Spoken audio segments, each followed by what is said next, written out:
enough of this palaver. Let's get the show on the road.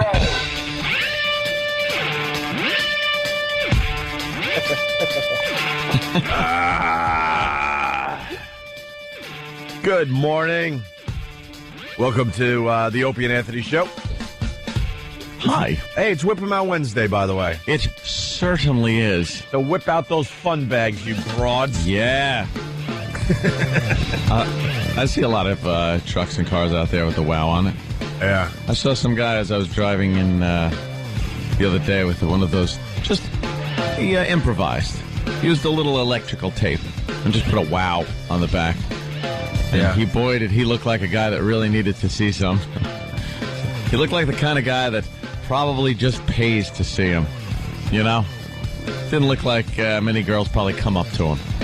Well, that's not saying much for our Whip 'em Out Wednesday thing. That was just the one guy. There's a couple construction crews on the Upper West Side. They got big, huge wows Oh, yeah. as they're building buildings. The buildings. I don't know exactly where it is. I would give them a little promotion today. Yeah.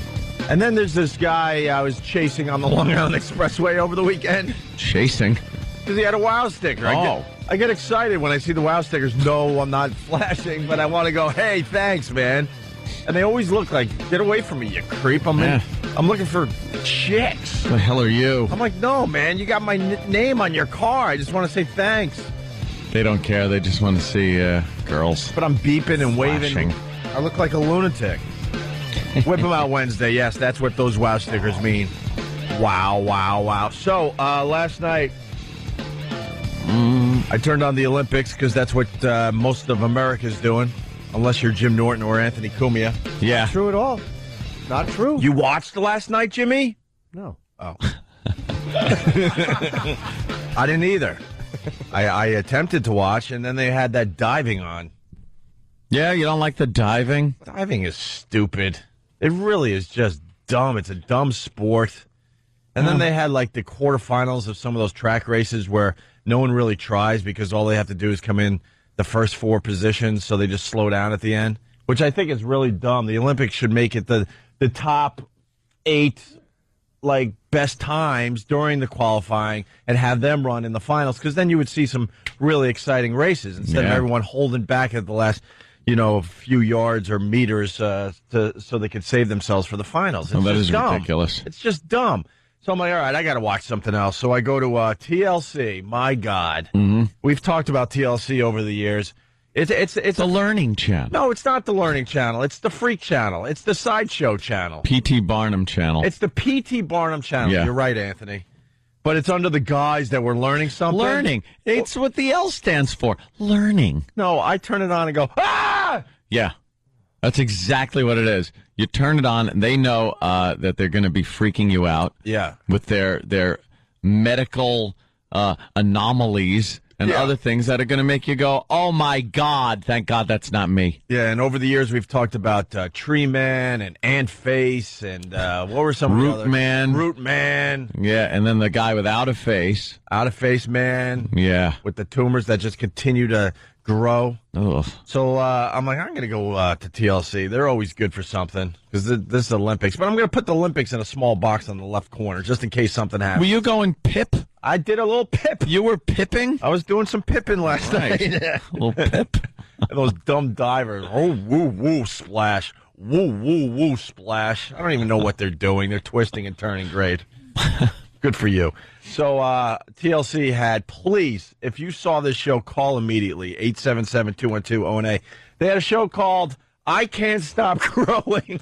I Can't Stop Growing. Even their names are such P.T. Barnum names. Because it's just, it gives you a description of what the show is. Mm-hmm. And you know exactly what you're getting. Trust me. A lot of people are still in their homes. DVR or whatever the hell you do. I Can't Stop Growing on TLC. Ugh. It's an hour of laughter.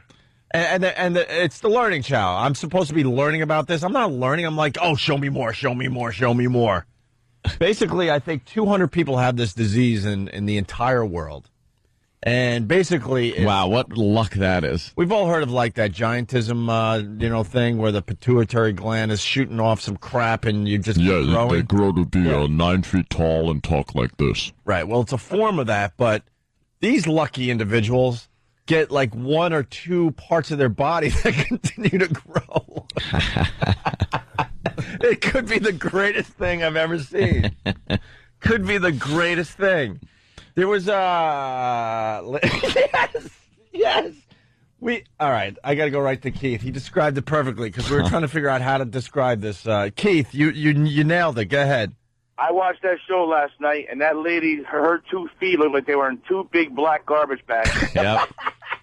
Oh, So disturbing to watch. Yes. and then the lady with the big hand with the big fat fingers clapping, Yeah. focusing on her hand. Yeah. Basically, they showed one lady who her left hand, it might have been a dude. I don't even know. His left hand, no joke, was easily 5 times bigger than his right hand or her right hand. Just deformed and huge. They're saying the Elephant Man had this disease, Yeah. but he. No, I'm just Oh, okay. sometimes things catch me on the news and I take a look. Yeah. Well, the Elephant Man had an extreme version of this. Yeah. That's why his whole body was completely destroyed. But this woman or guy last night, the hand was about 5 times bigger than the right hand. But the real catch was this woman in England. Of course. Who they estimated her legs alone weigh over 100 pounds. And she was petite from the head to about her belly button. Yeah. And then the hips went, whoa, like yeast. Whoa. They were huge. And then the legs were, how big were the legs? Oh, my God. I can't even describe them. Like 55-gallon drums. They were just huge. They were beyond huge. And then she had like Herman Munster feet. Anthony said that in the office. She had the big boots on, Herman Munster boots. They're custom made. Grandpa, you put a spell on me that made my legs big, Grandpa.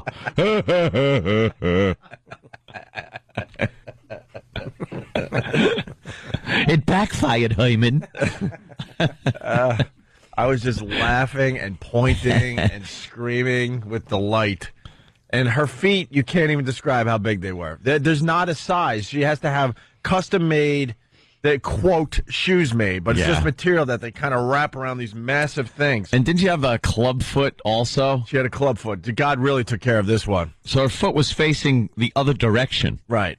Ugh. If she even attempts to go to a church, I would slap her in the face. God doesn't like you. It's obvious. God hates you. He really does. What are you doing?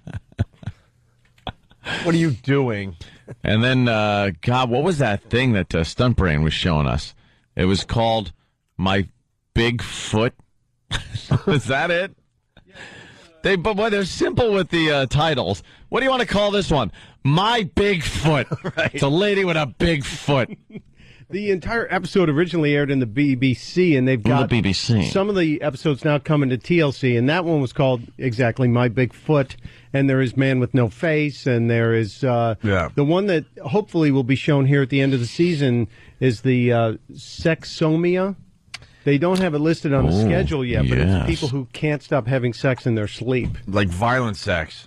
Yeah, one You're person has asleep. violent sex. You have no idea that you're having sex with your spouse. A woman can't, one woman, she can't stop taking care of herself at night. She just lays there and just goes to town. How hot is that? Can't stop. I mean, how bad is that? It all depends on what she looks like. What's the name of this show? Repressed Abuse Memories? Yeah.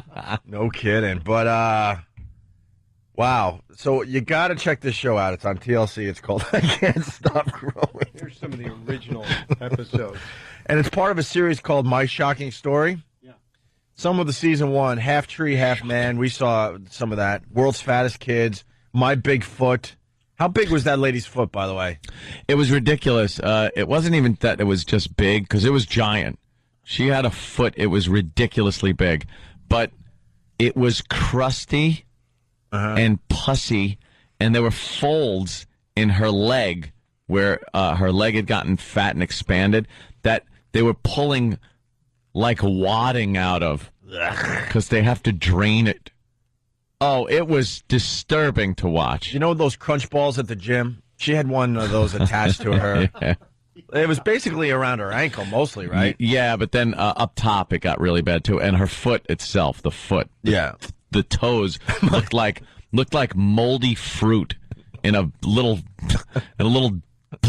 bowl on your kitchen table. They were furry. And you're right. The names are great. My Bigfoot, and then some of the season 1 stories from My Shocking Story, Man with No Face. You know, there you go. And then this season you got Coma, Miracle, Burnt and Survived, Which Sex Am I, World's Heaviest Man, Reconstruct My Face, Can't Stop Growing. That's the one I saw, which was just Burnt and Survived. Oh. Can we get the preview clip on onaradio.com with the lady with the huge legs? And when you see it, please call the show and scream and do whatever you have to get it out. Get it out of your system. Yeah. You mentioned, too, which was interesting. What was one of the first ones you just mentioned? You mentioned a couple of them. Like Burnt and Survived. There was one right before Burton survived. Coma, Miracle. Yeah, what was that? I don't know yet. Oh, yeah, okay. Yeah. I would assume. We got 3 more episodes Somebody left that of came this out of My Coma. Shocking Story on the Learning Channel, which is, of course, the P.T. Barnum channel. See, that's what we did as a society. We all love to look at this stuff, but the nerds have decided that that's politically incorrect to, like, pay a fee and go behind, like, a curtain and go, oh, my God, you're a freak. Yeah. So instead, we put it on TV and we make believe we're learning about this stuff. That's it. Yeah. It's all the same. We love a just good want to freak look show. at this. Hey, Spike in Boston, what's up? Hi, boys. Love you. Love the show. Thank you, Spike. Thank you. Why do they always have to show the little kids in there? You know what I mean? That just ruins it for everything.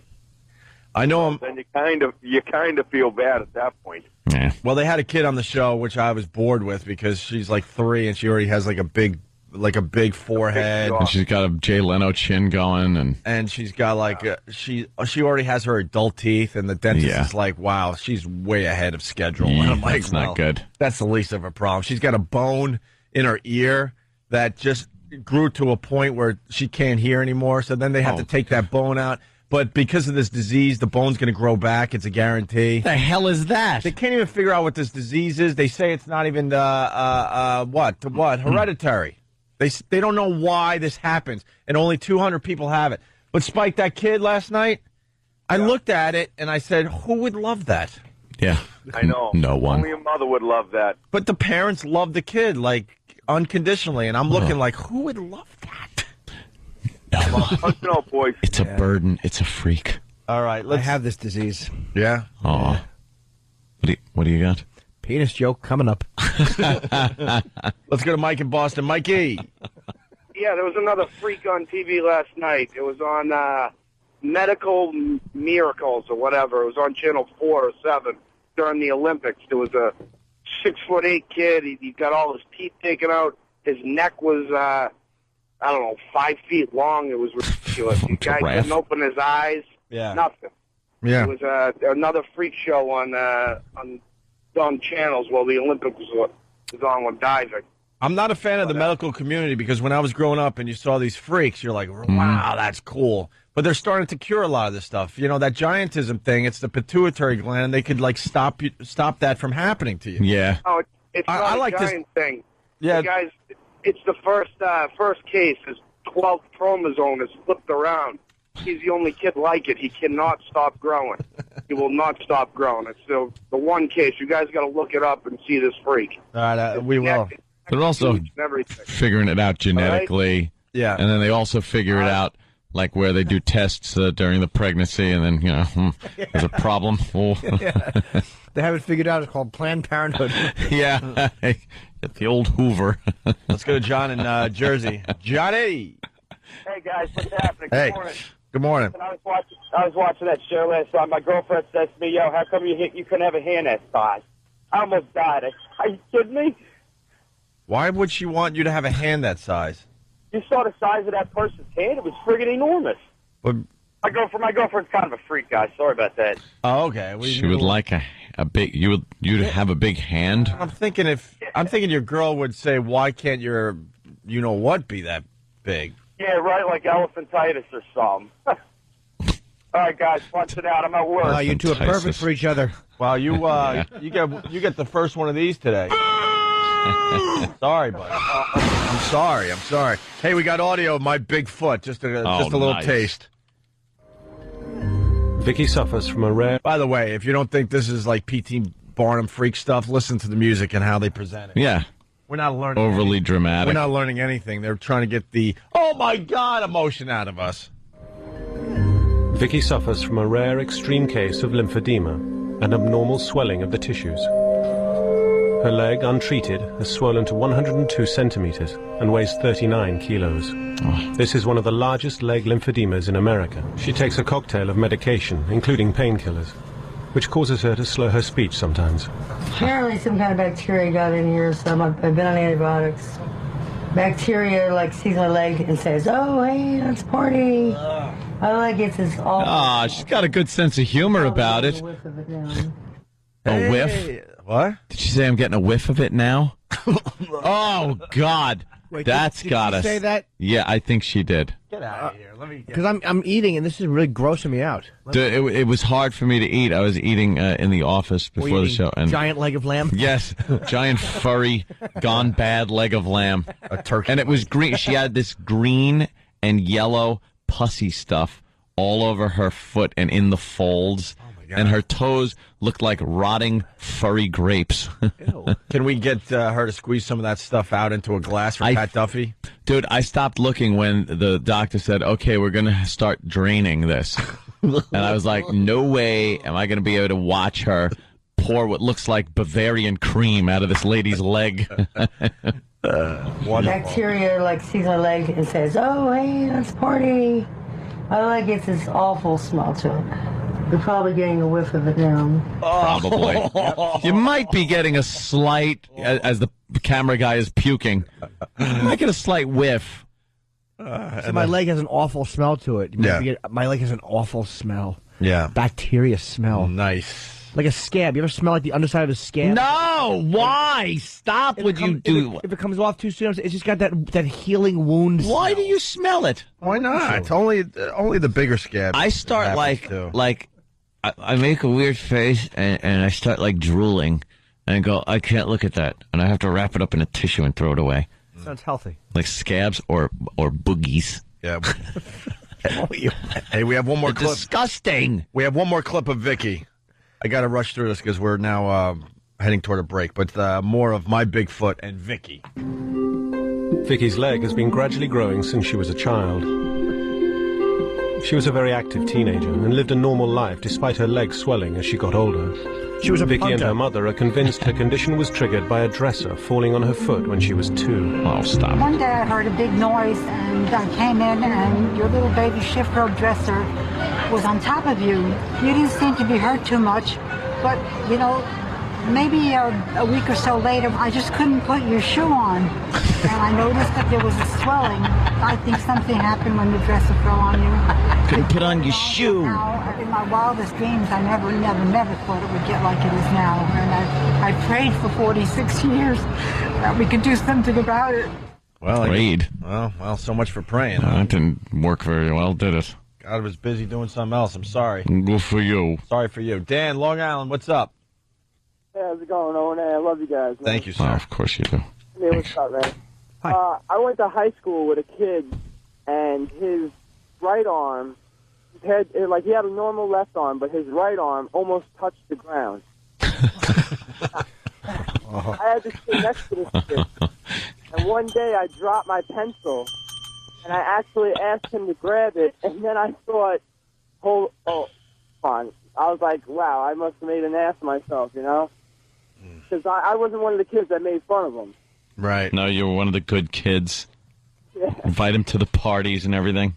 Yeah. Nah, definitely not. Mm. Jimmy, I got a quick question for Jimmy, actually. Okay. Did you ever do open for a ventriloquist named Vince D'Antona and George? Yeah, I like Vince is a buddy of mine. I haven't seen him in years. He was a Vietnam guy. I heard he used to be like a tunnel rat in Vietnam. Wow, really? I think so, yeah. Why? What about him? He's actually my dad. I was talking to him last night. Oh, man, I like Vince. Tell him I said hello. Good thing. Yeah, thank God you said good Would have things been about him. embarrassing. Am I That right, guy's an though? idiot. He should not have kids. That guy was a hack.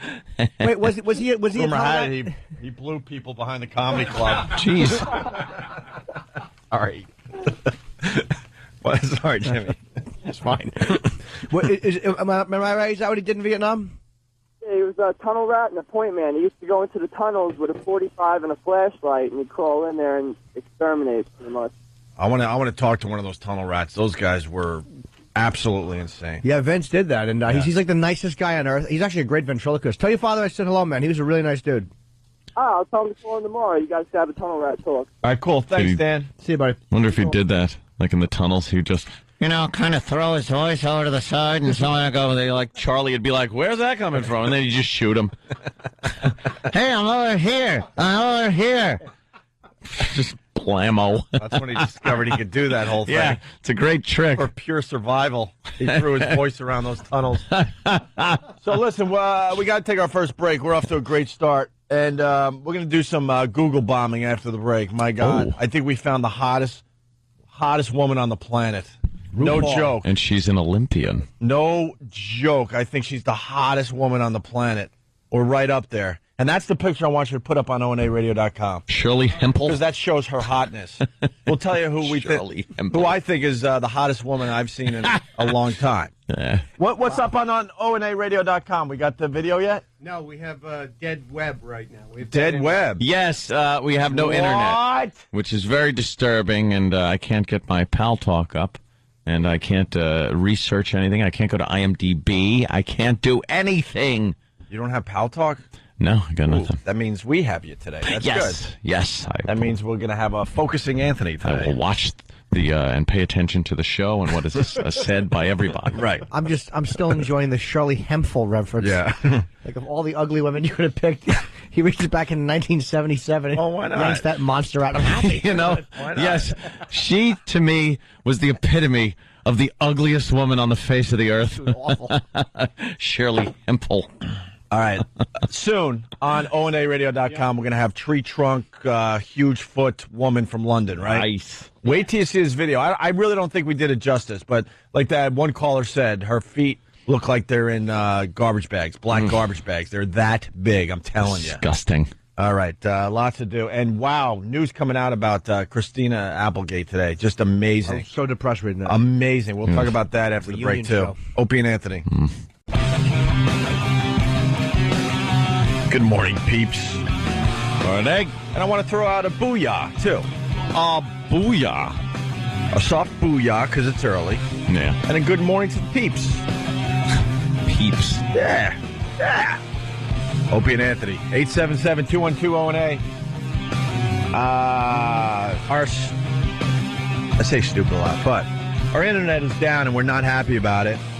We got a lot of things to put on ONARadio.com. Yeah, we got pictures of certain people we want to pop up there. Yep. Some Olympians, some Olympic athletes. Yeah. That we want to pop up there, but we can't. Apparently there's a... And we also want to show you that God has a sense of humor. Because you got these hot Olympic athletes, and then you just throw the DNA and mix it around a little bit differently, and then you get freak shows. You get the woman with the giant feet and the giant legs. Giant smelly bacteria foot. Oh, well, that's Bigfoot. Yeah. I have a big foot. By the way, huge props to the pranksters that had everyone thinking they found Bigfoot in the dumpster. Oh, was that ridiculous? Stupid media. Dumb media. It was a prank? Yeah. It was a good one, though. They jump on anything. Yeah. Could this be Bigfoot? And what did it turn out to be? I don't know, like a costume. It was a gorilla suit. But they were smart enough to, get some, pig intestines or something. Yeah, they put some meat in there. And throw it all in there, freeze the whole mess up, and that got people talking. Yeah. They submitted for a DNA test, too, or something, so that kind of kept the story going. Because then people were like, why would they if it was fake? Did they ever figure out what that stupid thing was on the beach or something? Yeah, the Montauk Monster was... Montauk Monster. What the hell was it again? Raccoon or something? Raccoon, right. Oh, raccoon. That's the Montauk Monster. Right. Raccoon. Yeah. The media. So give us a little time, and we'll have ONARadio.com update with some great visuals. You got to see the video of the woman with the huge feet, or the Bigfoot. Yeah. And then the lady with the huge legs and feet. Whoa, that just stops. I don't like that. All right. It's scary. I want to thank Travis. I gave Travis a gold star this morning. Aw. Just one, though. One gold star for Travis. What did he do? Well, I was reading his email that he sends out to everybody every night. You might want to take a look at that every once in a while there. I look. And he turns me on to this javelin thrower. And she could be the hottest woman in the world. Yeah, she's from Paraguay. Yeah, her name, and I want everyone to Google bomb the hell out of this one. Her name is Learn, Leryn. Is it Learn? That's Laren? Laren? All right. Yeah. But she's from another country. It could be learned. Leryn. Last name Franco. Laren Franco. Yes. Google bomb Learn Franco. Leryn Franco. Wow. And we're going to put the pictures up on OandARadio.com in a little while. How come there's no, outrage? What do you Shouldn't mean? there be outrage? I don't know, her and then that other one that does the crossbow or something. Oh, the naked crossbower. And she's got some hardcore stuff out there. Yeah. Where's the outrage? Like, the Olympic athletes, they're role models for our children. And well, this one's just a model. I mean, yeah, but she's showing some... you're not seeing the naughty parts on Learn Franco, Leryn. Google bomb the hell out of that. Number one on Google Trends today, baby. I think some people might be offended and upset, though. She's in her undies. Weren't a couple of guys thrown out of the Olympics or something for that? A couple of guys thrown off a team for doing something in their underwear? I don't remember. Really? This year. It was not long ago. It's a little goofy. No, it was like some gay posing or momodeling or something. Ooh. I don't know. They were asked not to come? Too sexy? I don't know. Yeah. Not the issue I got. Wow. LOL. Yeah, so 1 star, just because, Travis, this is more of a visual, and we do a radio show. That's why the 1 gold star today. We'd love to link it to the website. But, especially the shot where she's holding a towel up to her boobies, and she still has her bikini red bottoms on. Yeah, very red artistic. Bottom. Yeah, very, very nice. With the big loop on the hip, all the young broads are going with that look. The young broads. Yes. What do you got, Travis? Oh, here he comes. It takes Travis so long. I to get love to how the he mic. takes his time. You got to learn how to hustle, my friend. I have tiny legs. I can't stride that far. Girlish. She's actually done a calendar, and I would love to show you the pictures, but we don't have internet. She's got a whole calendar out? Yes. Could someone send the Learn Franco calendar to us? We want to put that up in our office. So we'll look at that as soon as we get the internet. That'll be our official calendar. So that's audience participation. You're going to have to Google that and check it out for yourself. Do it yourself. Leryn Franco, Franco. Just amazing. And by the way, she's out of the Olympics. She came in 4th place. 4th? Yeah. She's a javelin thrower. But she gets a gold medal in my book. Oh, huddler. How does a chick that hot get into javelin throwing? I don't know. I'd love the background story on that. Why wouldn't you just be a model? Yeah, because that's what she is. She's got a great portfolio. Yeah, and I guess on YouTube there's a nice montage of her. Yeah. Yeah, she's going to take over the world, this one. This one is... Literally? Yeah, I think so. Sure. Okay. It's about time a hot broad takes over the world. She should probably realize she should throw the javelin after about 5 dates in a row, starts screaming in pain in the car at the end. Not with the right arm again. Gets a big mitt full. Maybe I should do something. Launch it out the window. Yeah. Maybe I should do something with this talent I just discovered. Yeah, she is quite attractive. All right, Jared in Boston. Oh, my God, yes. Hottest one ever. Learn rules. Leryn. Google that. Isn't that Loryn? I don't know. Leryn. Now we're going with Loryn? Leryn. I'm going with Lauren or Loryn. I like to... Lauren. Let's say that. I'm thinking the Y might be silent. I would bet any amount of money it's not Learn. I was trying to do it phonetically. So people could find her. Loryn. Because a lot of these people, they're trying to remember the spelling as they drive, and then they get to work, and they're like, oh, I forgot it. Yeah, that's why. Leryn. Let's put in piece of ass javelin thrower. Lorraine. I'm sure. Now we're going with Lorraine? Lorraine. Lorraine. Hey, moving on because we don't have a TV show. I mean, we could just spend. You mind, Lorraine? There's some news coming out this morning about Christina Applegate. We heard she had the breast cancer. We heard it was like a minor thing, right? They caught it very early. Caught it very early, and we thought it wasn't going to be too invasive, that they were going to take care of her. Mm-hmm. Well, the front page of the paper today, they took both her boobs. Double mastectomy. Christina Applegate had both her boobs removed. That's just amazing. And she said that 100%, the breast cancer was 100% gone. Well, that's kind of encouraging. They must have really got it early, but she has a gene. Yeah. They tested her, and they found out she has a gene where basically the odds are strong that it's going to come back in a really bad way, too. Anyway, right? from 55 to 85% chance of it coming back. Her mother died of it, so she opted to just have both breasts removed instead of having to be checked out every 4 months and perhaps having to deal with the cancer again. So she said she made a very tough decision and had both her breasts removed. That is unbelievable. Wow. Damn. That is unbelievable. Let's just have 2 moments of silence there because that girl, wow. Wow. Very, Very nice. very nice. Not even that old, right? You know, you watch Married with Children, and wow. She's not 40. She's older than me. I mean, I'm 40. She's Is she really? No, come on. No, I don't think so. How old is Christina Applegate? Stunt brain. Stunt brain. You know what? It's not stunt brain. It's stunt computer. Yeah.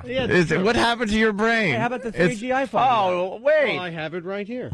Look it up on your new iPhone. That's a good idea, Jimmy. Wait, Anthony makes a good point. This guy doesn't have a brain. He's stunt computer. He's just quick with the fingers on a computer. You're like the Wizard of Oz. Right. We all think you're so smart and everything, but it's the machine. Pay no attention to that man Googling.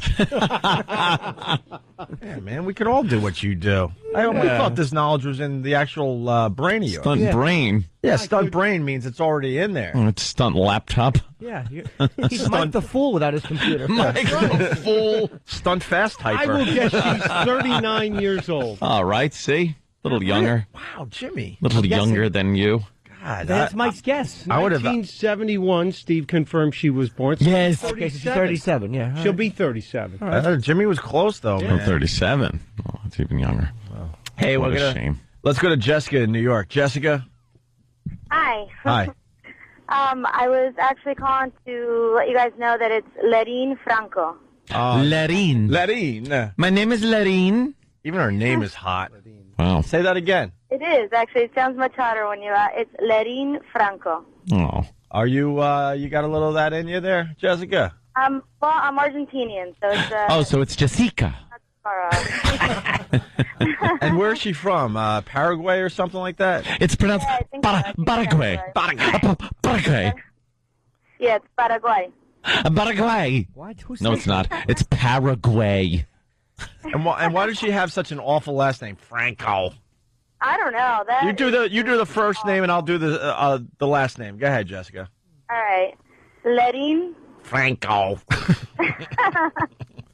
Yeah, it's pretty much the worst. Yeah. Yeah. Worst ever. She's probably dating some All right, athlete, though, some Olympian type guy or Yeah. some. I like her little. I like Jessica's little raspy, smokes too much voice. I like it. I like it. It's more the waking up way too early voice. Oh, that's it. Oh, it's the But, Jim but I love you Norton guys. just got out of surgery voice. Hi. All right, thank you. All right. By the way, Stephen S. from Bayshore, his first instant feedback worth reading today. He's already sent in 100. Ooh. But I'll go with this. Wow, Stephen S. an insult. Oh, great. We now live in a world where Stalker Patty has a better rack than Christina Applegate. So, Oh. let's go Wow. to Steve in Connecticut. Steve. That's a sad truth. Steve. Hey, how you doing?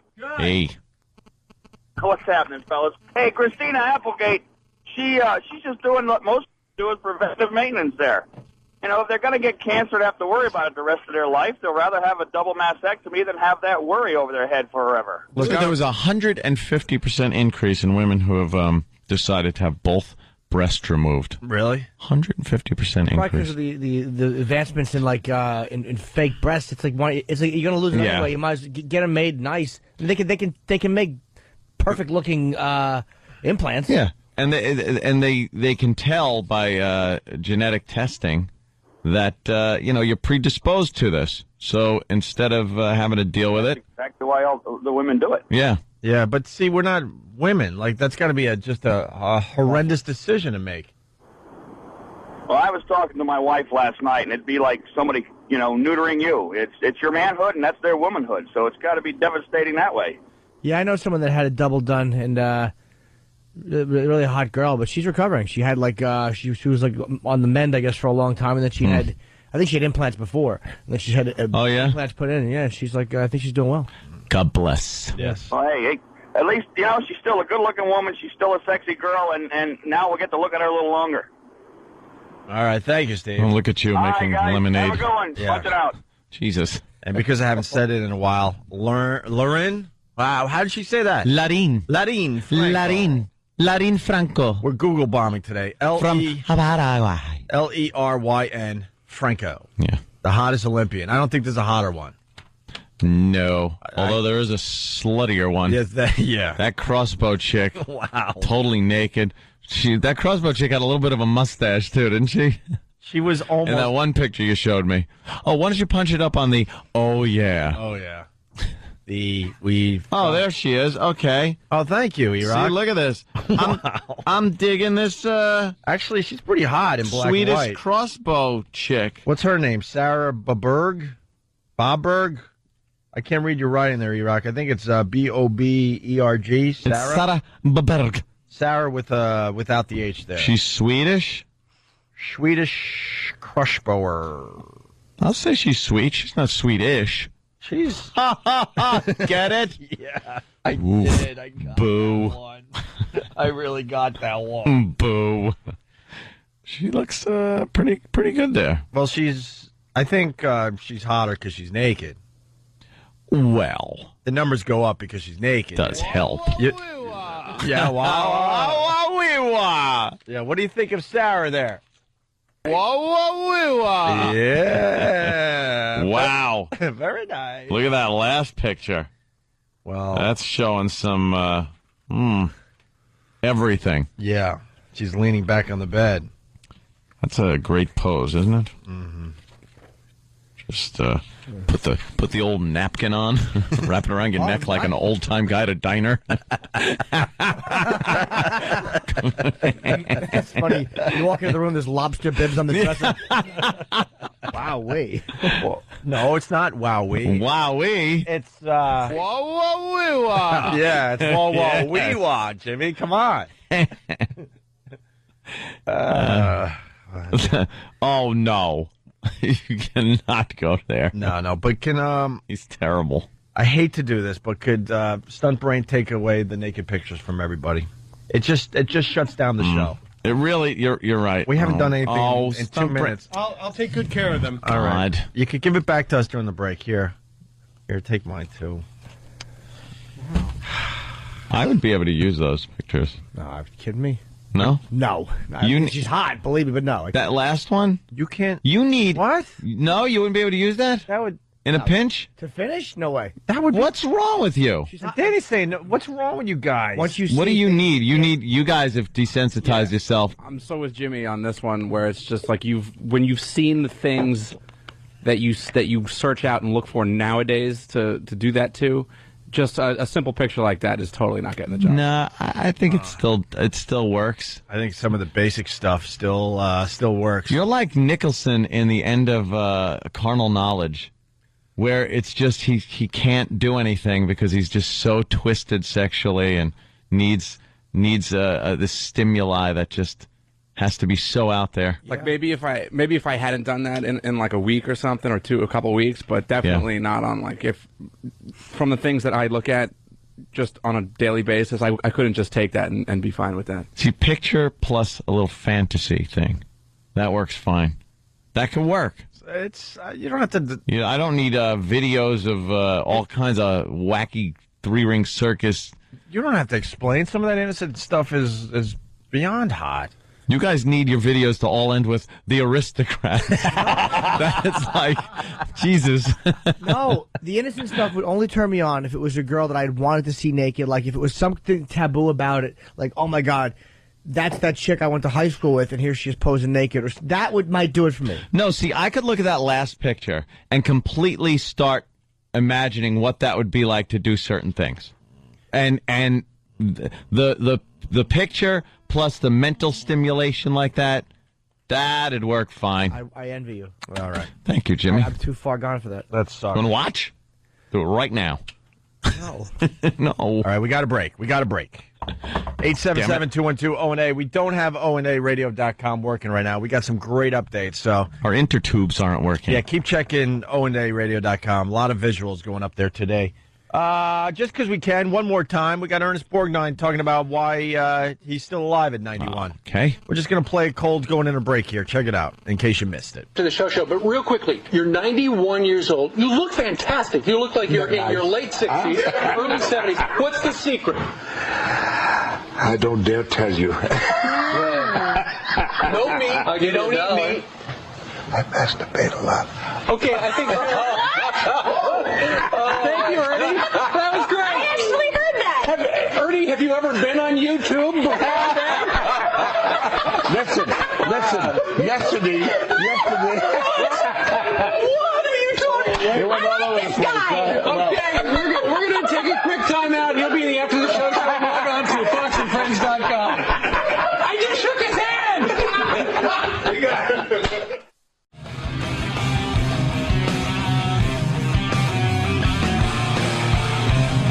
Want to say happy birthday to Robert Plant. What? We don't do birthdays unless it's someone birthday? important. Yeah, guess how old Robert Plant is today? 64. Really? I have no idea. When I'm 64. Yeah. No, he's not that old. He's the big 6-0. 6-0. Robert Plant's 60. What happened? What the F is... What the... It's called time. What? Just ticks on. Tick tock. 60? Yeah. What? I thought he was older, actually. Really? Yeah. That's younger than I thought.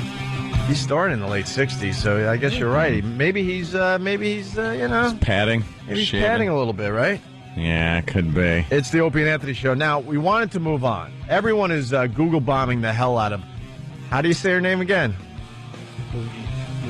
Larine Franco. L-E-R-Y-N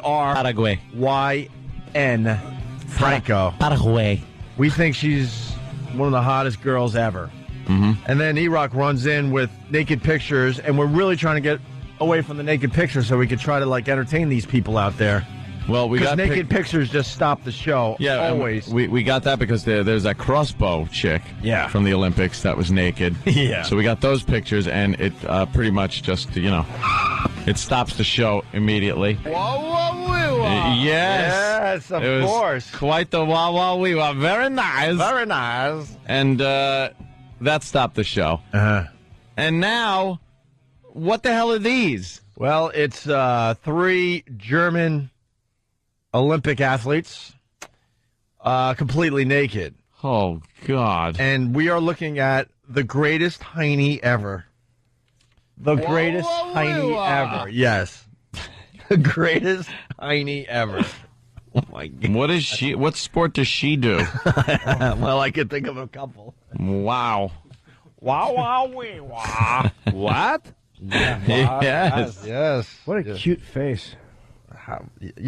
I enjoy a cute face, but in this case, it's all about the hiney, my friend. My only flaw with her is her breasts are really nice, but her body's almost a little too athletic. Like when you look at her torso, and I'm not being nitpicky, I'm just saying like that's the only flaw she has. There's like a little too wide a torso. Her breasts are a little too small. If they were a little bigger, she'd look better. But aside from that, she's a perfect girl.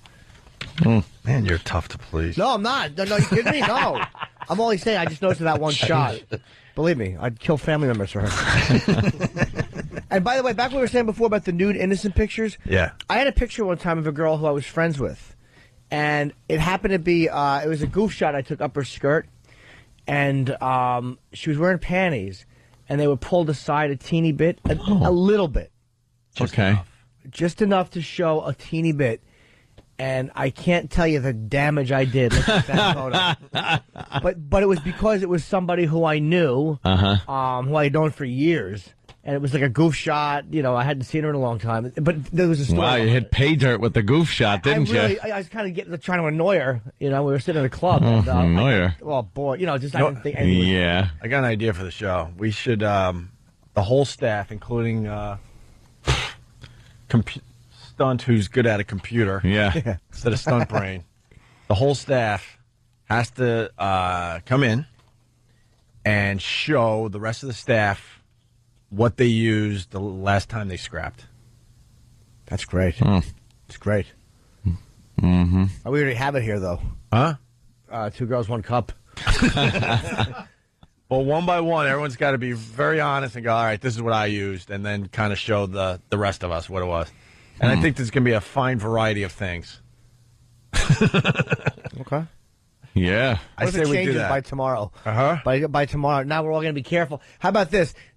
Not the last thing you used, but the last thing before you said that. Because now everybody knows we have to bring it in tomorrow. We're all going to scrap to something nice. I think these guys have been around long enough to know, all right, I'm not going to, like, cheat or anything. Oh, depends on how embarrassing it is. Believe me, I would cheat. Yeah.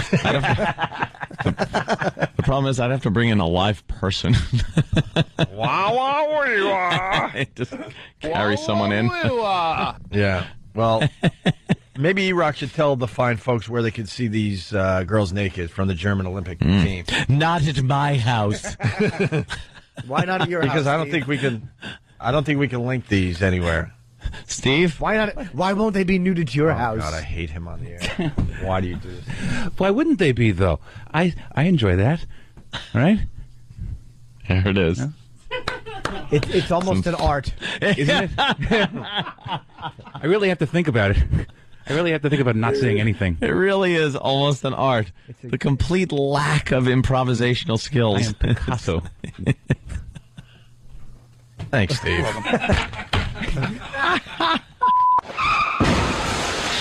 Oh, I love it. Wow. E-Rock, where can I find these? What? Just Google German Olympic Playboy, and those photos come up. Yeah, the perfect tiny. Can I plug something that you always say I should plug? I never do. I'm doing Fox tonight, Fox Red Eye. Red Eye. My mustache is going, but I'm keeping it for tonight. No. So I will do TV with my mustache. Wow. You got to make it to Friday with your mustache. What's today? Wednesday? Yeah, you got a few more days there, Jimmy. Could I do it till Friday? Maybe I can. Come on. Yeah. For old time's sake. For old time's sake. The remixes are coming in. Remember the guy snapping his elbow? Oh, yes. With the weightlifting? Mm-hmm. One of the better clips we've gotten in a while. Do I have the raw clip here somewhere for the people? I think I can find it. Hold on a minute. Give me a second. Yes. Give me a second. All right, I'm sure you'll come up with the... This clip. Oh, that's terrible. Oh, no, that's terrible. That's just awful. Well, the remix are coming in.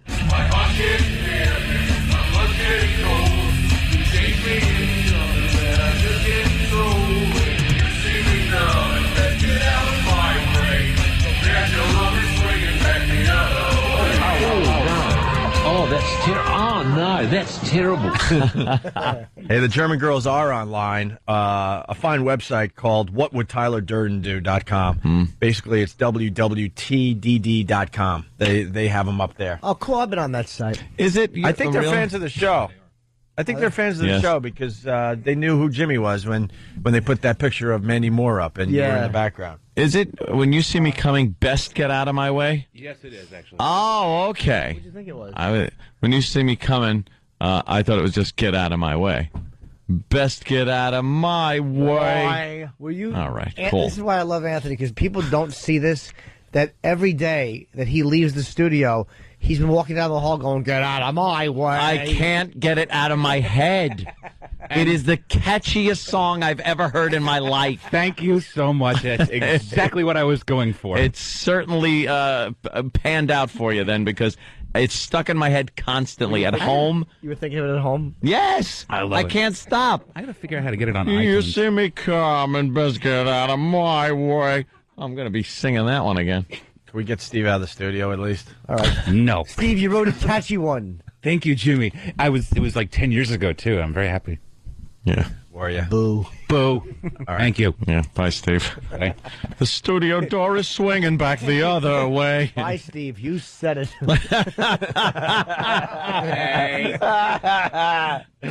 Another remix. Louis, Beans, I want my money. Beans, you can't dodge me forever. Oh, no, that's terrible. Louis Beans. Louis Beans. I forgot Louis Beans. So those are coming in. Oh, God. Which is wonderful. Mars is here. That means, obviously, we will have internet in a matter of moments. Right, Mars? No. What's the matter? What? Mars. We're running retro here. We're doing radio like they did in the old days, before the intra tubes. Actually talking into the mics. Yes. Oh, Jesus. There's an area outage. Yes, Well, for fix it. Roadrunner. For Roadrunner? Get How come? Time Warner. Yeah. It is Time Warner. Oh, boo. And you know something? I keep getting from no service to full bars on my phone. Me too. You too? Yeah. What's going on? Something happened. AT&T? Come on. American Telephone and Telegraph. Could you take the last T off? When was the last time beep, beep, beep was relevant? Make something else technology. I don't know. This might be related to the interweb. To the interweb? It's to terrorism, I think. Wow. Cyber terrorists. Yeah. Hey, scared. Lauren, or whatever her name is. Latin. We got her up to 9 so far in Google Trends. Come on, guys. Google bomb. Yeah. I think she's one of the hottest women I've seen in a long time. She is a long time. Learn Leryn Franco. What's sexy? Latin. Side picture. Leryn Franco. Her little juicy thigh.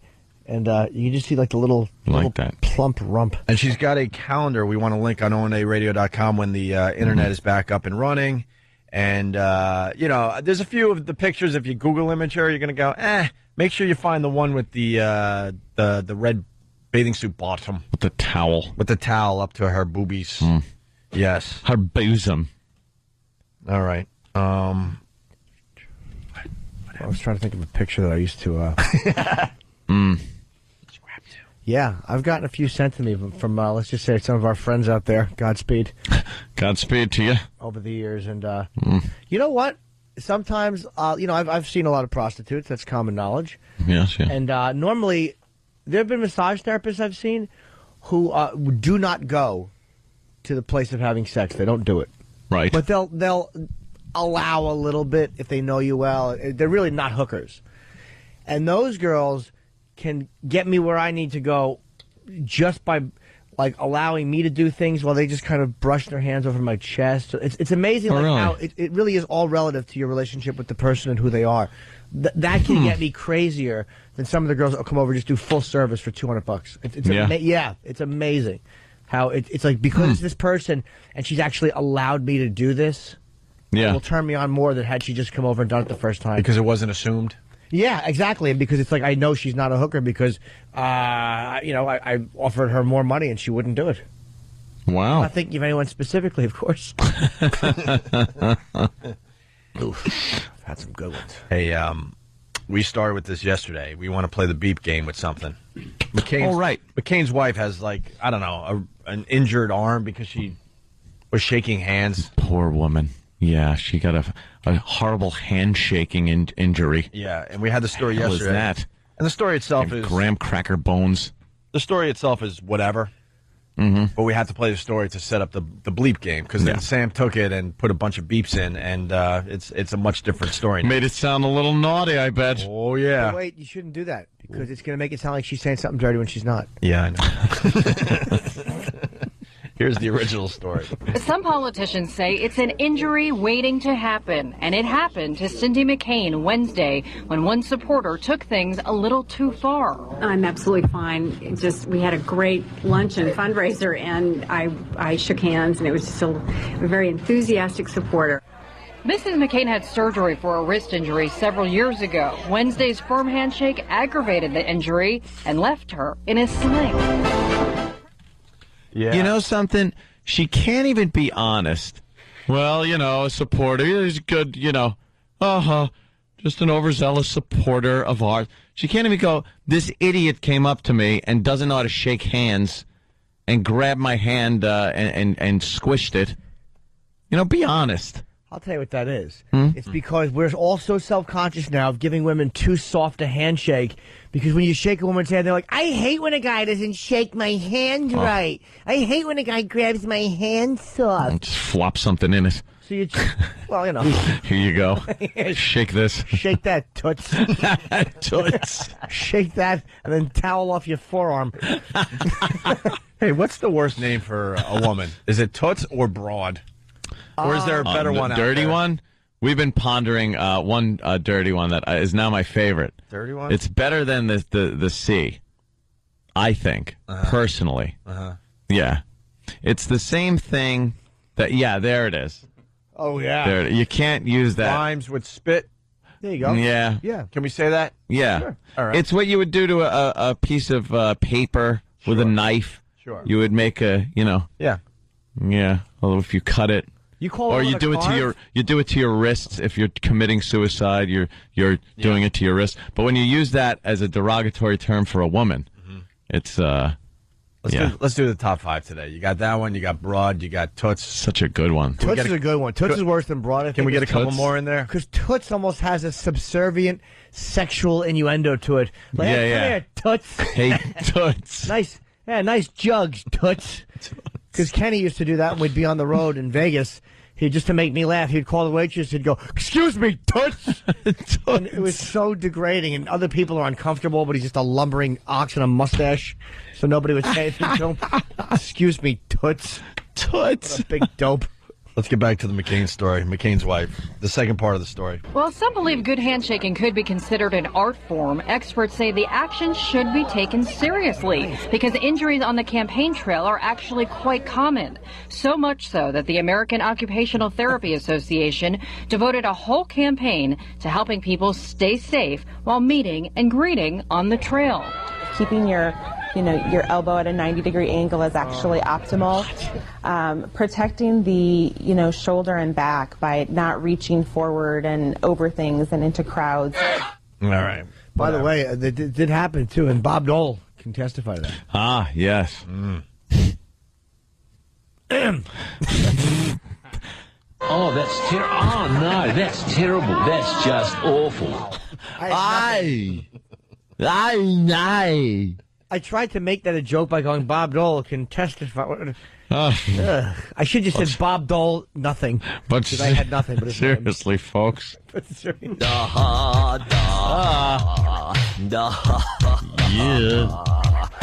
Bank 6 could be my favorite. There's a lot of good ones on this. I'm Mr. Bucket. Toss your balls in my top. I'm Mr. Bucket. Out of my mouth I will pop. I'm Mr. Bucket. We're all gonna run. I'm Mr. Bucket. Yeah. Also on here? The beer we have, it drank pretty good. Budweiser. What's the name of some of them other beers? Budweiser and what else? Miller.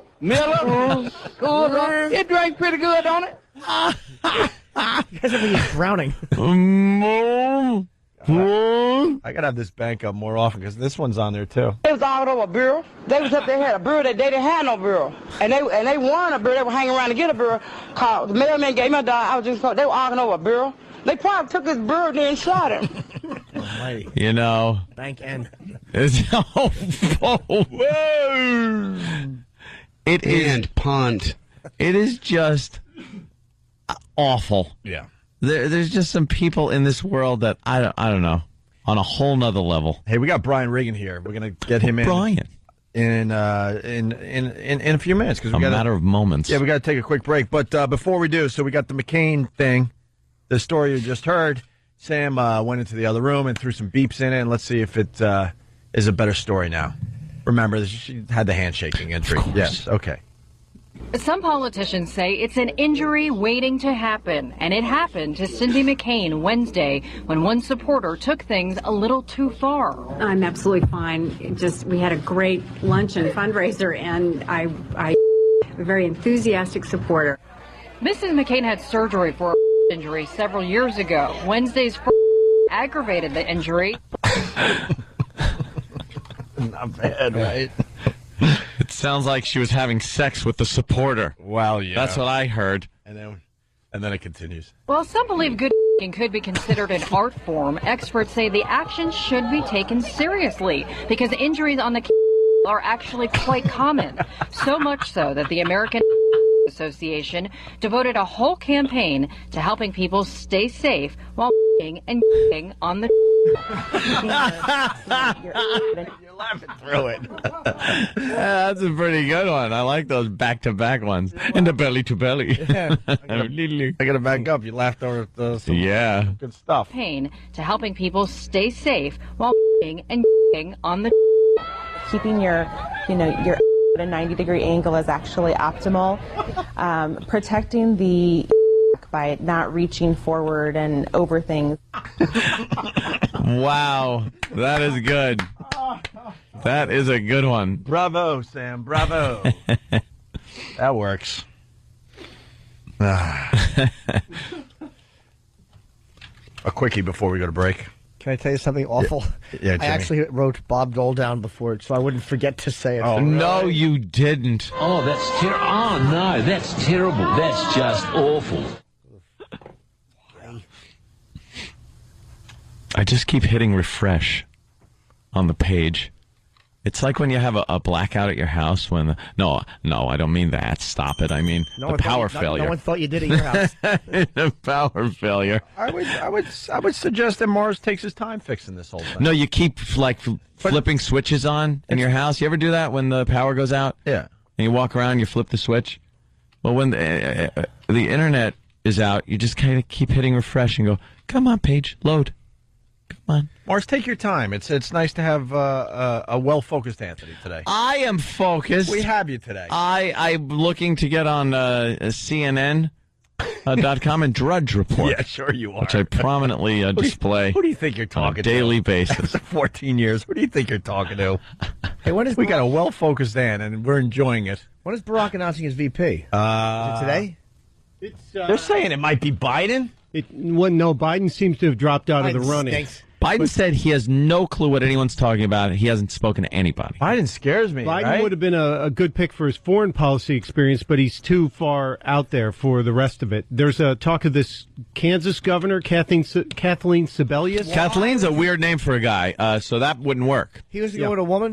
That's what they're saying. Dummy. And Nader has stepped up and said he believes it's going to be Hillary in a surprise. How? And we should hear anytime tomorrow or Friday because there's a stump event scheduled Saturday. Oh, great. So now Heather Mills is involved.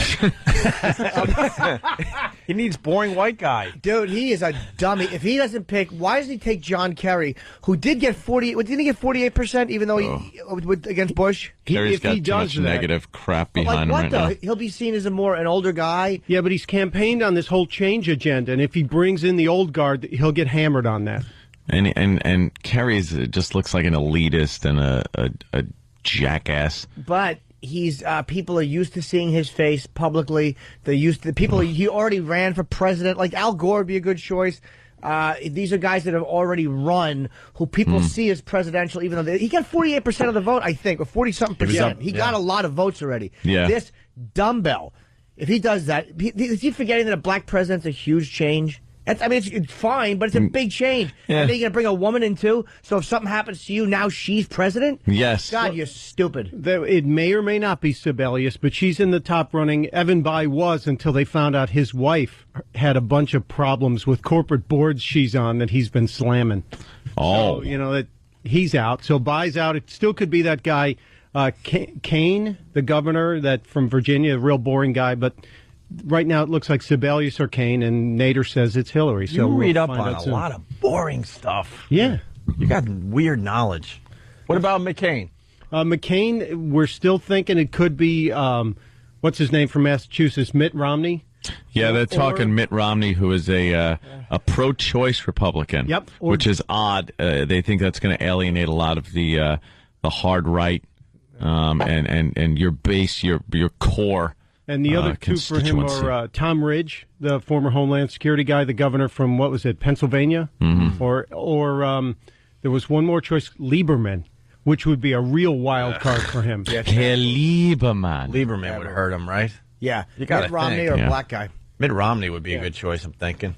More a black guy? Yeah, why not? If there's a black conservative, why not? That would people who might want to go conservative, they're like, black president will be nice. Republican. That kind of wipes out. A Republican would never do that. Like Condi Rice, maybe? Yeah, I was thinking of her. I said the guy, but I was thinking Kamala Well, Harris. close enough. Yeah, we all heard. She's guyish. She plays the piano. We all know what that means. If he picked a black vice president, all I picture, and with all humor here, is two would-be assassins, one black and one white, in a race to see who they can get to be put into the presidency. That's a reality show. Oh, my God. Brian Regan joins the program next. Opie and Anthony.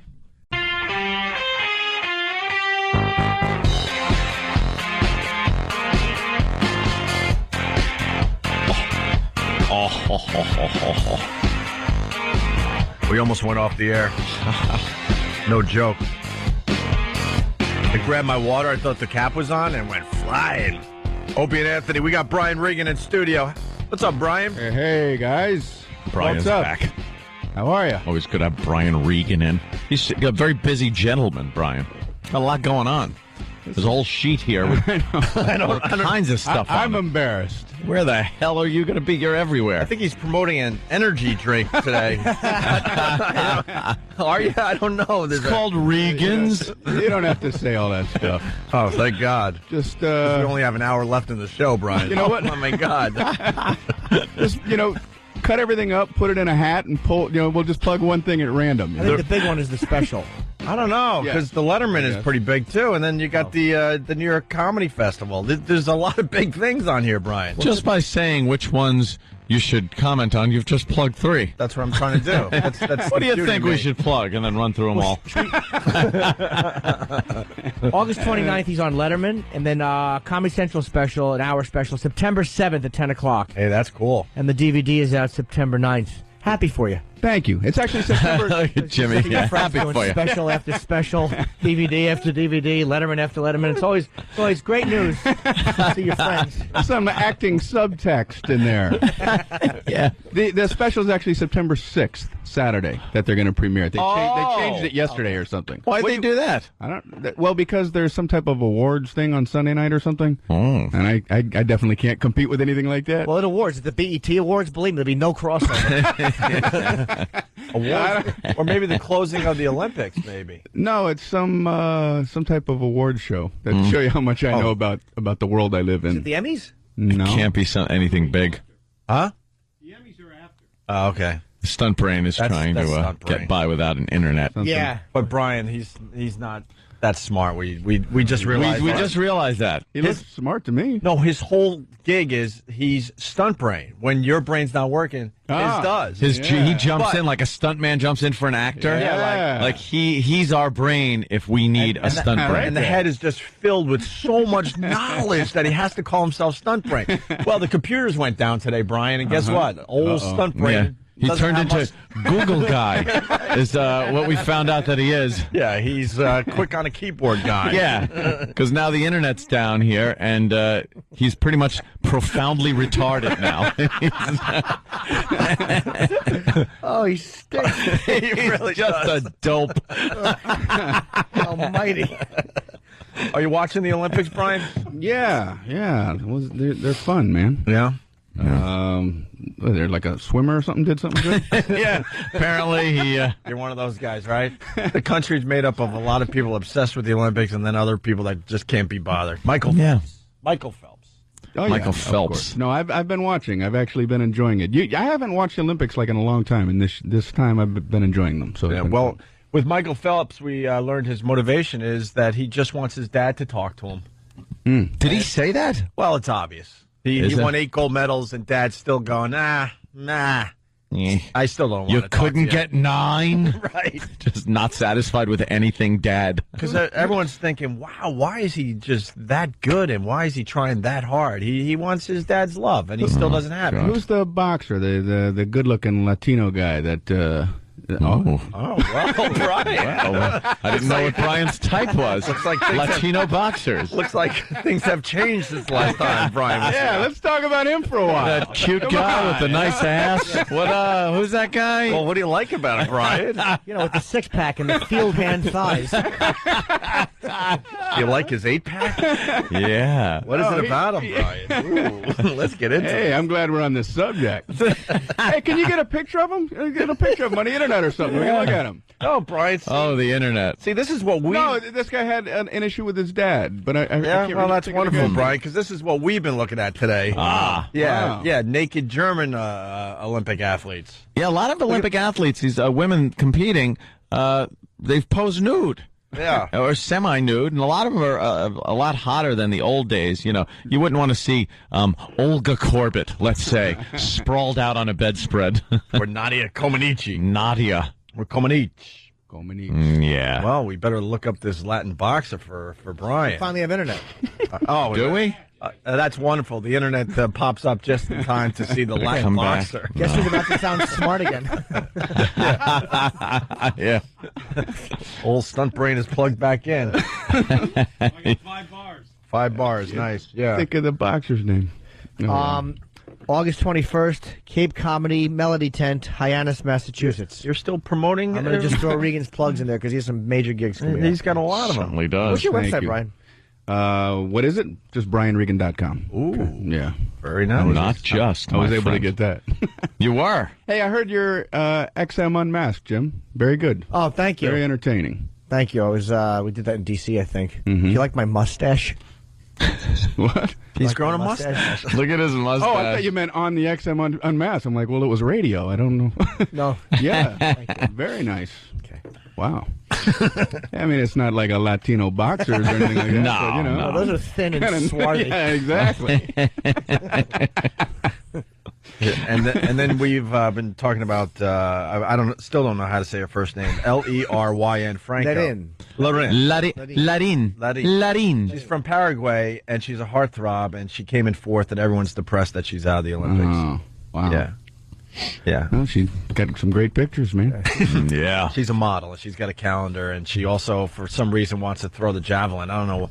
If you look like that, why would you throw the javelin? Oh, That's wow. how Dad taught her to keep the guys away. Just guys impaled through the heart with javelins at school. Yeah, because look at that picture. She's looking in a mirror. She's nude, except for some panties, little panties that she's wearing. And they look like underoos. I love the side breast shot. That's always Yeah, a little very side sexy breast. shot, Whoa, whoa, whoa. That's right. yeah. And that dumper she has. Yeah, yeah. It has like the little what do you call with the like the little soft cheek fadeaway over the leg, like with the sign of a plump ass is where it doesn't just fade into the leg with the little. All right, there's a little a word for that? I don't We know. should have like a Webster's dictionary. There's got to be a word. Yeah. It's an actual crease Yeah. between the bottom of the buttocks and the leg where it meets the leg instead of just sweeping in. That's wonderful. Yeah, which shows a little weightiness to the butt. Should call like some English professor up and go, what is the actual terminology for that? Let's see what it is. What is that area? Now we got the calendar pictures up. We're in trouble as a radio show Yeah, she's today, man. fantastic. OwenDayRadio.com will have all these fine visual links for. Wow. Those are all muscular legs. Olympic athletes? Well, it's That's the all same one girl. one. This is the the Paraguayan. Paraguay. That's the javelin. Paraguay. All right, let's look at the Latino boxer. What are we waiting for? Yes, please. Google boxer Regan. I'm sure he'll pop up. Regan Lover. I've got pictures on my website. So Yeah, just go there. You must have loved the Oscar De La Hoya shots, huh, Brian? maybe that's Is what that him? Maybe that's what I'm thinking. Wow, wow, wee, wow. Whoa, Brian. Wait, in the girls' clothes? What? In the girls' clothes? Dressed like Yeah. That's De La It Hoya. was that guy. Okay, That's De La Hoya. Well, he had issues with his dad. That's why. Yeah. That's why I had intended to bring him up. Well, that makes sense. Issues with the dad might make you dress in fishnet stockings and Wow, look at that. wigs. How And did they find that so quick? it's the miracle of the internet. Hey, I was listening to you guys. It was hysterical. The party that you went to. Oh, yeah. Oh my gosh, I was laughing out loud. What party? His pool party? That was the party. No, the party, the big wig that Madonna was supposedly at, and you went, and these guys didn't go.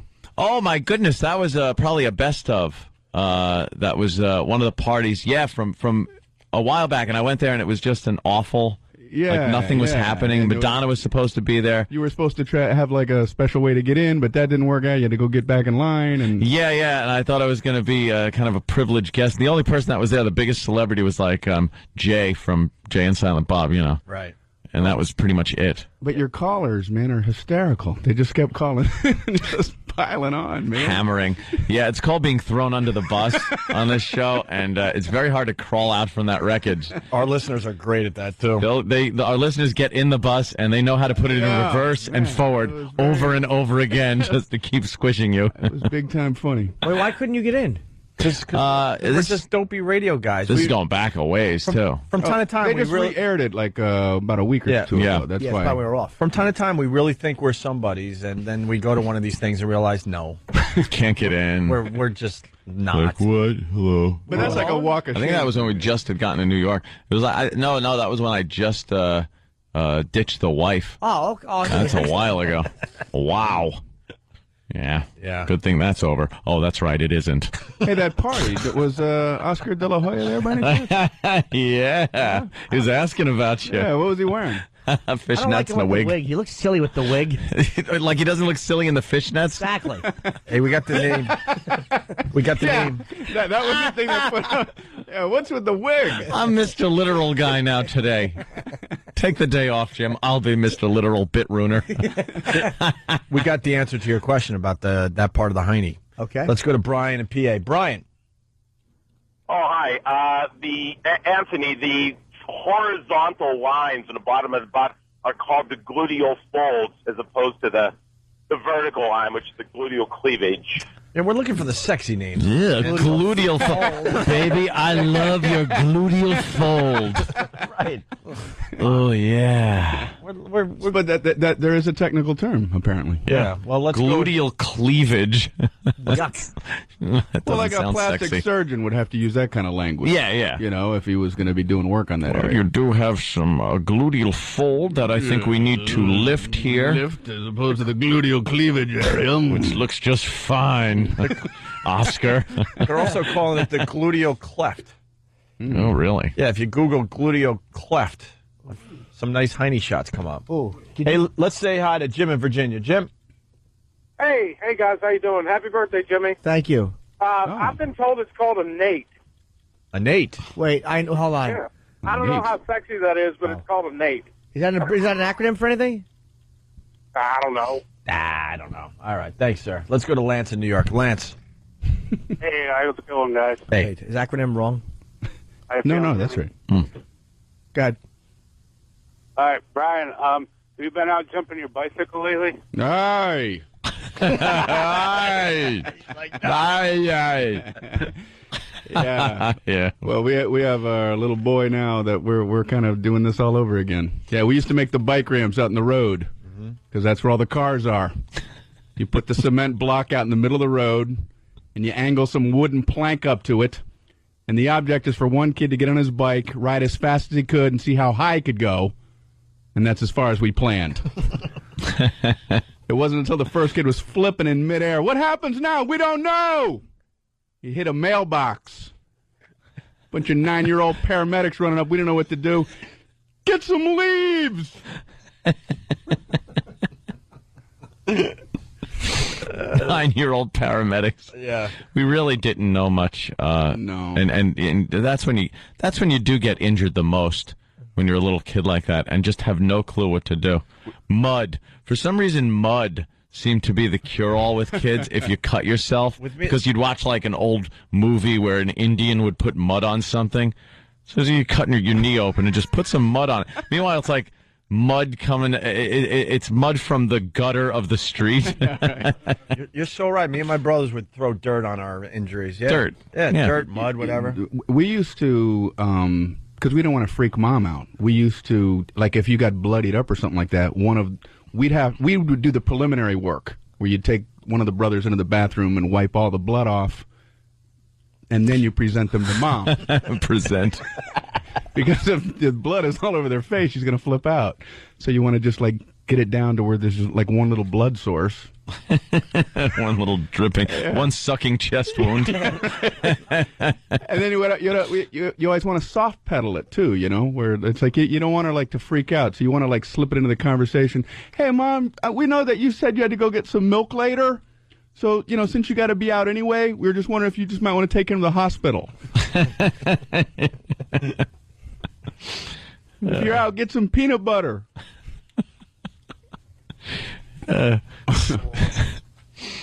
Rob on Long Island. What's up, buddy?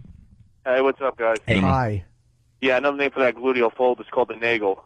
Oh. Punch it out. Oh, see. Oh, the Nagel. Goofing on our own E-Rock. Eric Nagel. Not nice.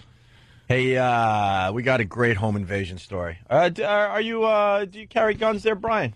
Yeah, I got 3 on me. Anthony likes to be armed in his own home. That's what that's what has happened since you've been here last. My motto, gun rhymes with fun. Yeah. And it's not a coincidence, because guns are a lot of fun. They are fun. And he was showing off his gun collection at his pool party. Mm-hmm. Yeah. I counted 5 handguns. Mm-hmm. And he's got a closet filled with other things. Rifles. All legal. Shotguns. All legal.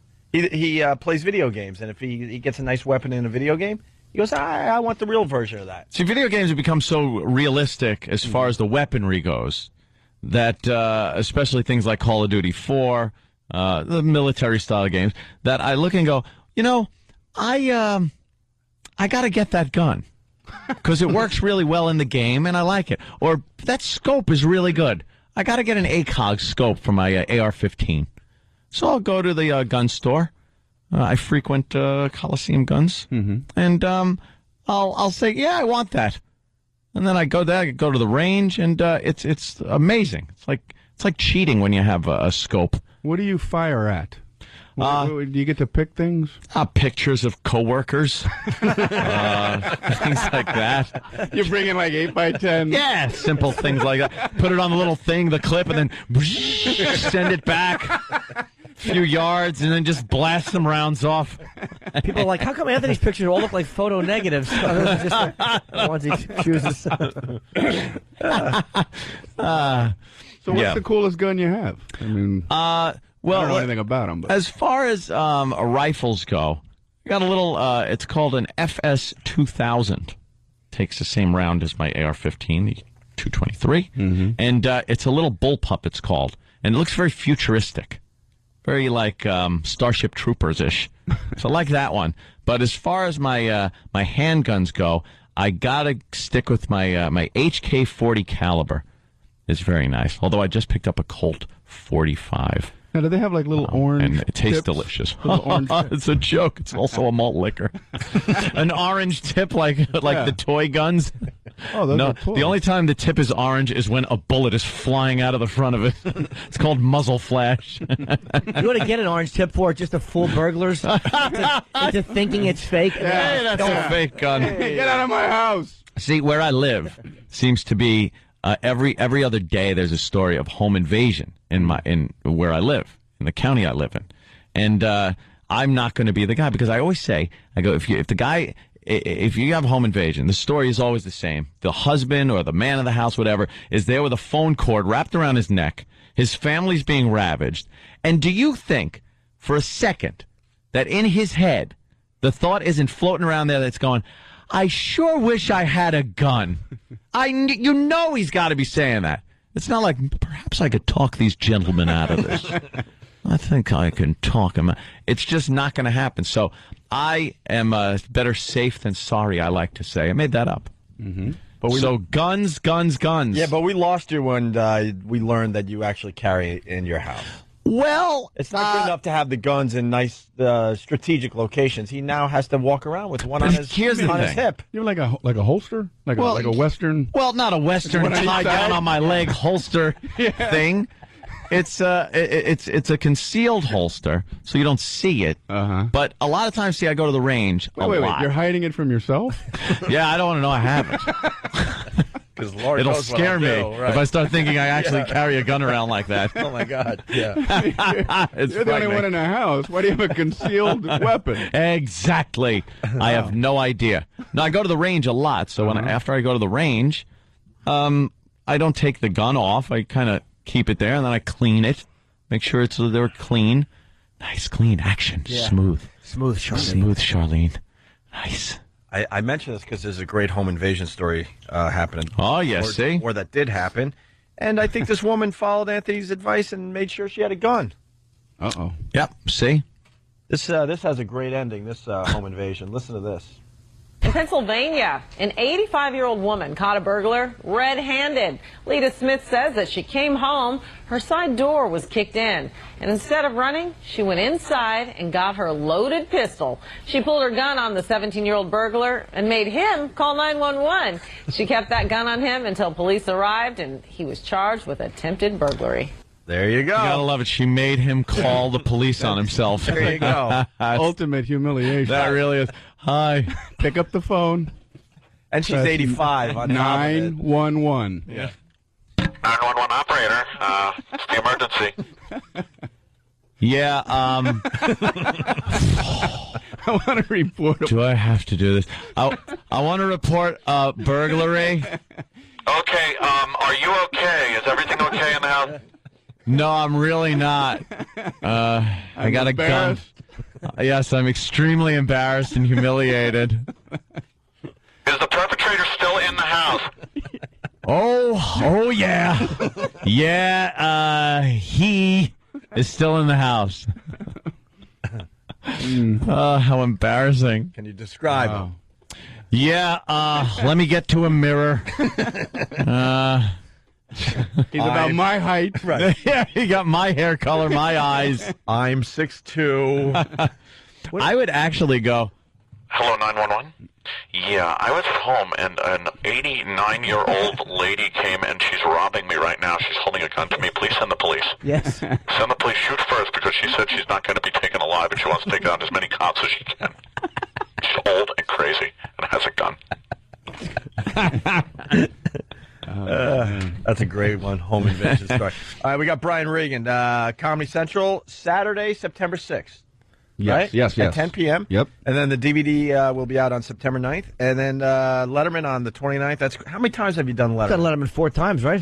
How many Lettermans have you done? This will be 20.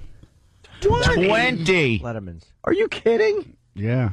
No, I'm yeah. Don't you love when you do that? You're kidding, right? Yeah. No, I mean, no. No, I'm yes. Yes, it is 20. Yeah, yes. No, I'm not kidding. Yes to the answer and no to the question. I hear when you do Letterman 20 times, he actually sits down and talks to you after the show. So that's good. You'll finally get to see what he's all about. Do you panel? Do you stand up? Do you stand up panel? It's usually always just stand up, man. I just do my thing and then go home. August 29th. That's awesome. And then BrianRegan.com for everything else. He has so many plugs here.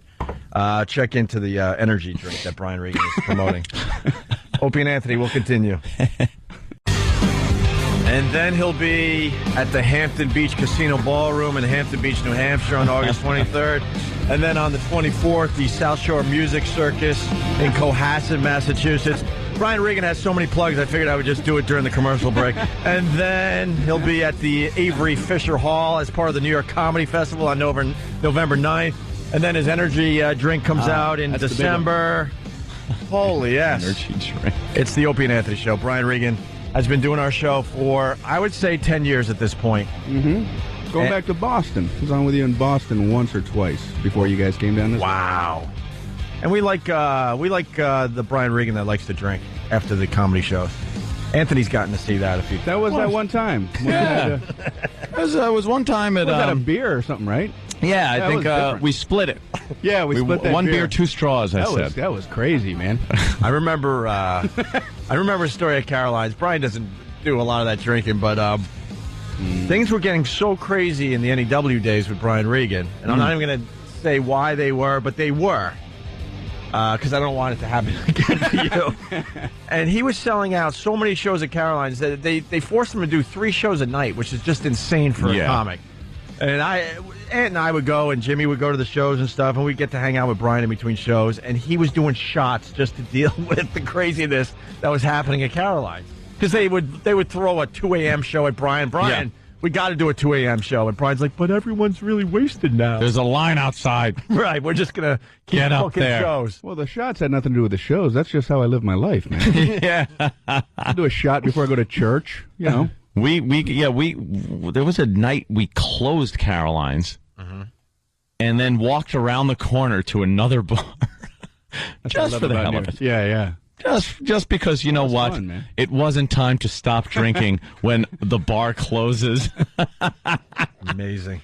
What I like Usually about that's like a hint. You Yeah, know, yeah. When they're closing up, we're closing. Yeah. That means, well, it's time to go home. But No. it didn't seem to click in our heads. No, look at that. There's another bar right there Hey. that's open. Isn't that neon? And you know all the people in there have left bars that were closing too, so you really get the best clientele in those places. you know you have a drinking you have a drinking problem when you close a bar. Then you find an after hours bar. Yeah. That closes down, and then you're knocking on some like brownstone somewhere that has a secret after hours bar going on. I'll give you worse. You go back to your hotel and raid the mini bar.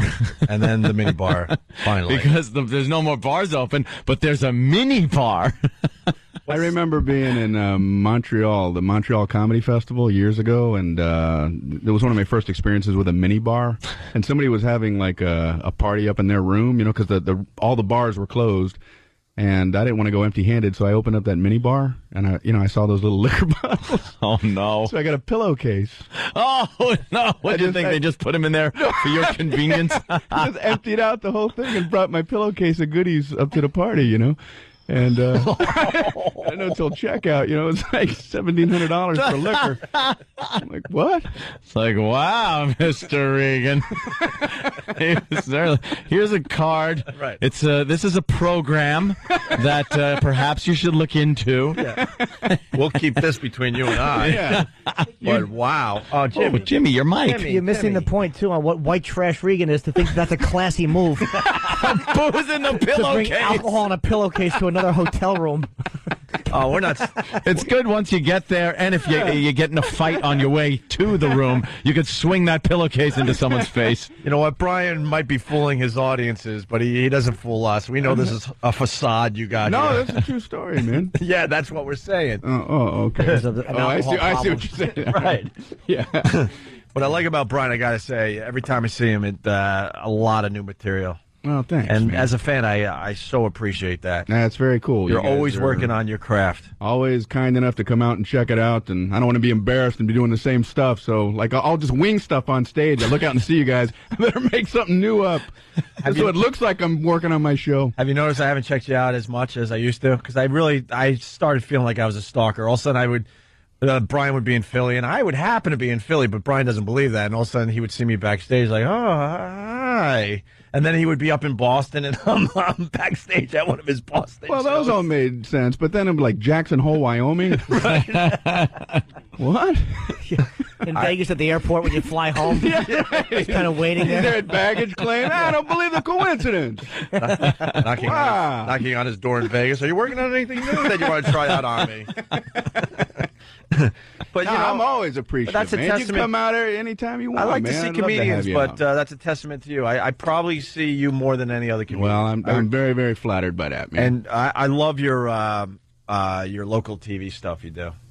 Oh, about thank you. The local newscasters? The brilliant With stuff. the- Brilliant. Appreciate that. Brilliant stuff where they're all trying to up each other and say they're the only one that has the big stories and this and that. And they use all those cute slogans. Yeah, I like the transitions they do from one story to the next. I don't know why they don't think you can't handle a brand new story. I don't get that. I wish they would go, well, that's the end of that story. Now here's another one that has nothing to do with it. Yeah. Can you handle that, home viewer? They got to bridge it every time. Hey, that's a big lotto jackpot. Speaking of lotto, there was a lotto crime in the city today. You know what I hate about the lottery is I hate enduring people's lottery number ticket stories. They're the absolute lamest stories, and people tell them as if they're like, riveting. Hey, you're not going to believe what happened, man. You know how I play the lotto? I bought 5 tickets, right? And the first ticket, I had the 2, 4, 9, 27, 30. And the second ticket, I had the 2, 4, but I got the 10 on the second ticket instead of the 9, and I had the 26 and a 28. The third ticket, I like to wheel the 4 sometimes, so I wheeled the 4. I did 2, and I wheeled the 4 with a 5 and a 9 and a 28. And the fifth ticket, I dropped the 2 off, and I had the 3. I did a baby wheel on the 4. The 7, I with the 7, I put an 8 right next to it, and then 16 and the 24. Well, the numbers came in 2, 4, 6, 27, and 28. Now, if I would have had the 2 and the 4 from the first ticket, and the 6, if I would have had the 6 and the 8 from the third ticket, and the 4 from the second ticket, and the 9. If I would have baby wheeled the 9, sometimes I baby wheel the 9. If I'm coming like on my birthday or something. If I would have baby wheeled the 9, I wouldn't be here. Man, I wish you'd have hit it. I wish you'd have hit that. Sounds so close. Yeah, you were man, you kind of had all the numbers spread out in the different tickets. But they were all on the same ticket. Ah, what a drag! Damn. They weren't on the same ticket. I've seen that. I used to see that at the OTB. Used to work next to a place, and at lunch we'd all go to the OTB and place a few bets on some ponies down there at Belmont. And there were the old guys that would stand there and they have the racing form in their hand, and they constantly, after every race, they'd slam in their hand. They go ta ta, and they would talk about they had, I had the they came in like 2, 4, 6 horse came in. That was the order. Right. They'd be like, I had the 2 at the 6 for the triple, and then I had the 4 horse in another. It's the same exact thing. It's like, no. You lost. You lost. Rip your ticket up. Go get another hobby. Just as useless as having a horse that was not even in the money. That's what they do. They slap their hand. Son of a bitch. I can't believe it didn't come in the way I wanted it to. How come they don't come in the way I wanted it to? And they hate winners. Oh, do they hate when someone goes, yeah! They just look, It's always an grouchy old bastards spending every dime they have on the horses. Yeah, good stories. Good times. Good times. Good times. Where do you come up with your ideas? Anything worse than that question? Oh, I think one of the worst is when you're doing like a phoner, right? A phone radio interview, and they go, "Can you give us an example of your humor?" I mean, could there be a lamer... An example of your humor? There's absolutely no way to ever live up to that. Yeah.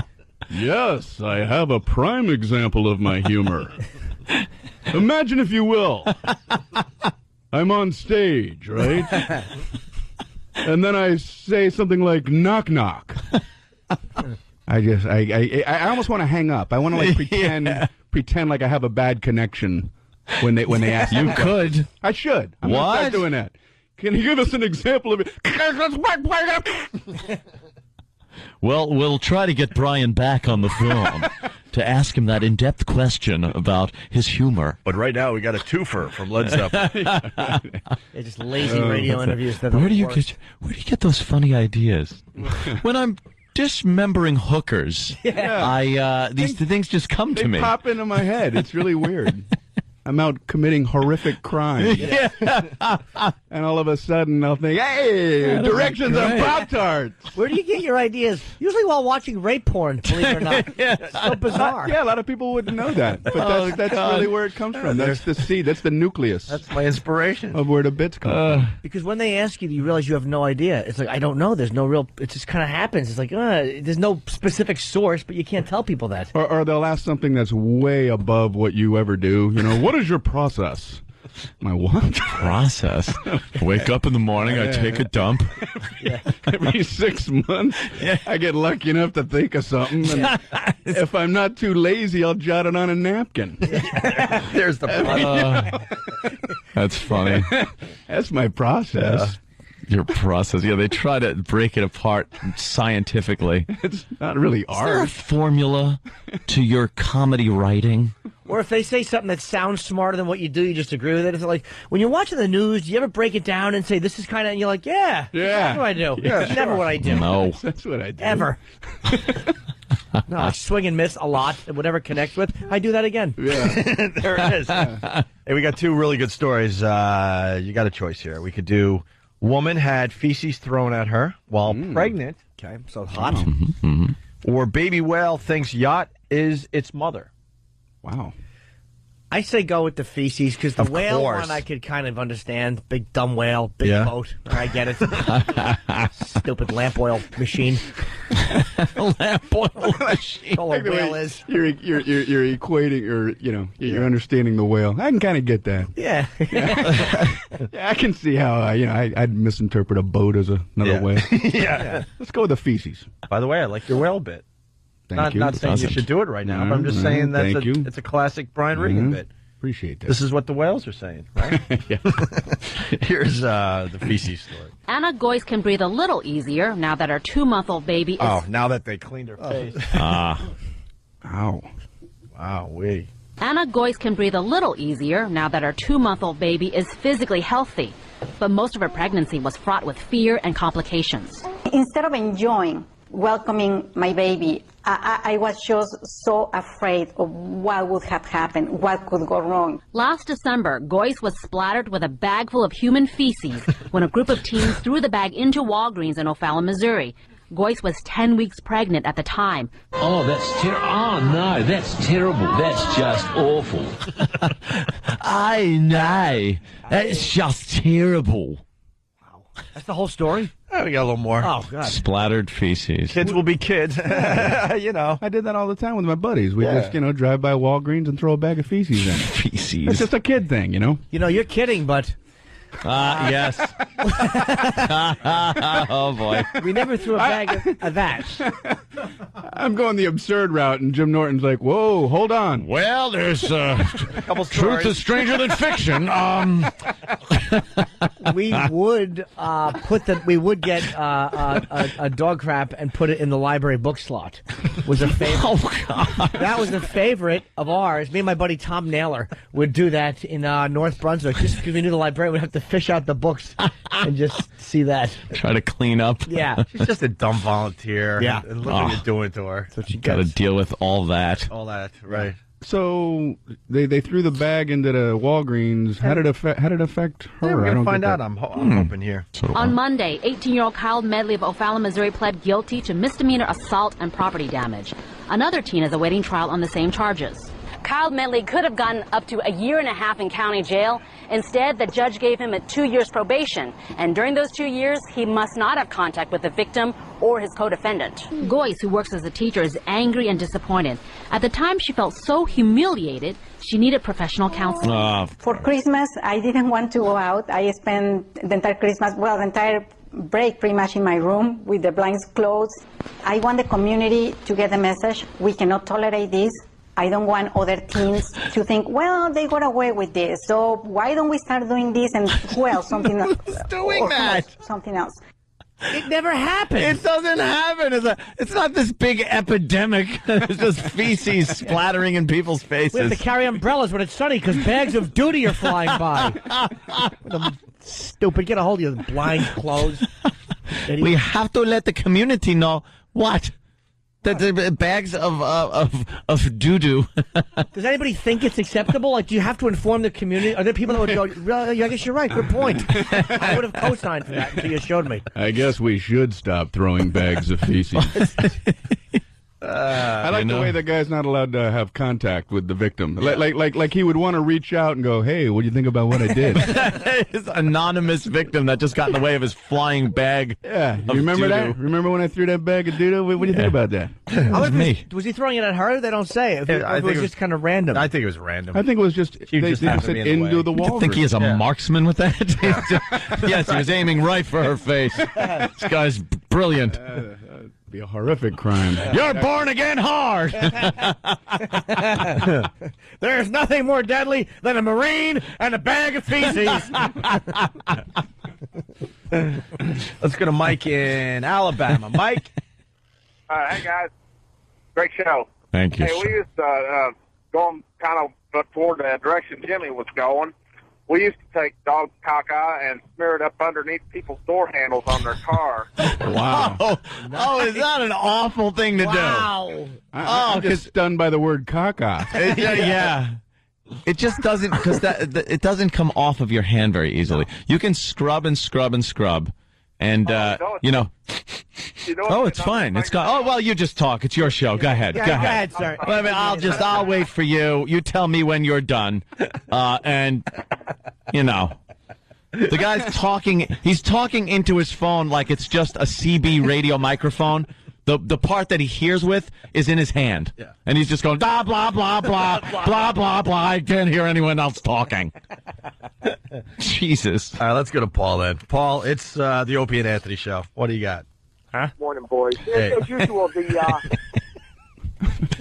Yes, sir. Yes. I'll wait for you guys. Sorry.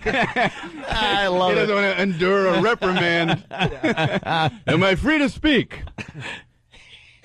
As usual, the news anchor got it all wrong here. The real story here is that this woman is a teacher and she can't even speak English. Okay. We wanted to go with you. Yeah, we really. I was with you for the story, but then it went nowhere. Yeah.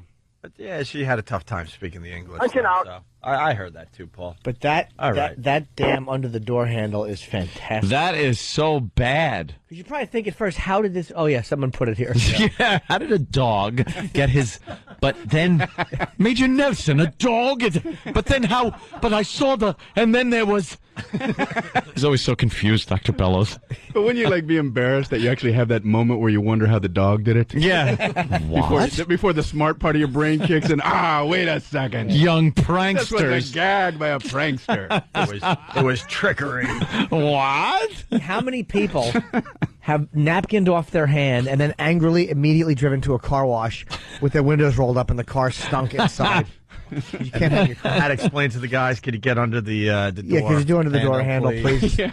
Why? Why? Just do it. Just clean under the door handle. Leave me alone. Chris. It never probably goes away under there because the rain doesn't hit under the handle. Of course not, Jimmy.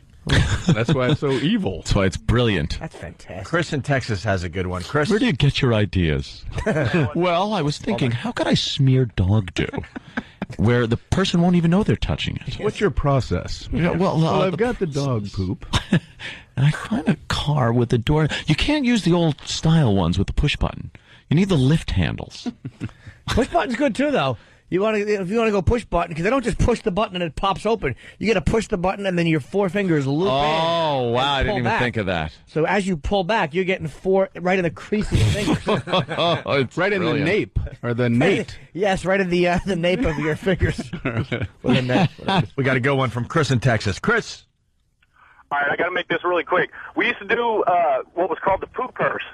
Now, what you do is you take an old purse that nobody's using anymore, you fill it up with various feci. Feci. Various. I like the fact that it's various. Feci. I got to make sure I have a nice selection. Yeah, you don't want to just have one source. Yeah, you need various. Nice mixture. Sometimes I put in a little horse just to bind it all together. Most people wouldn't do that. They wouldn't think.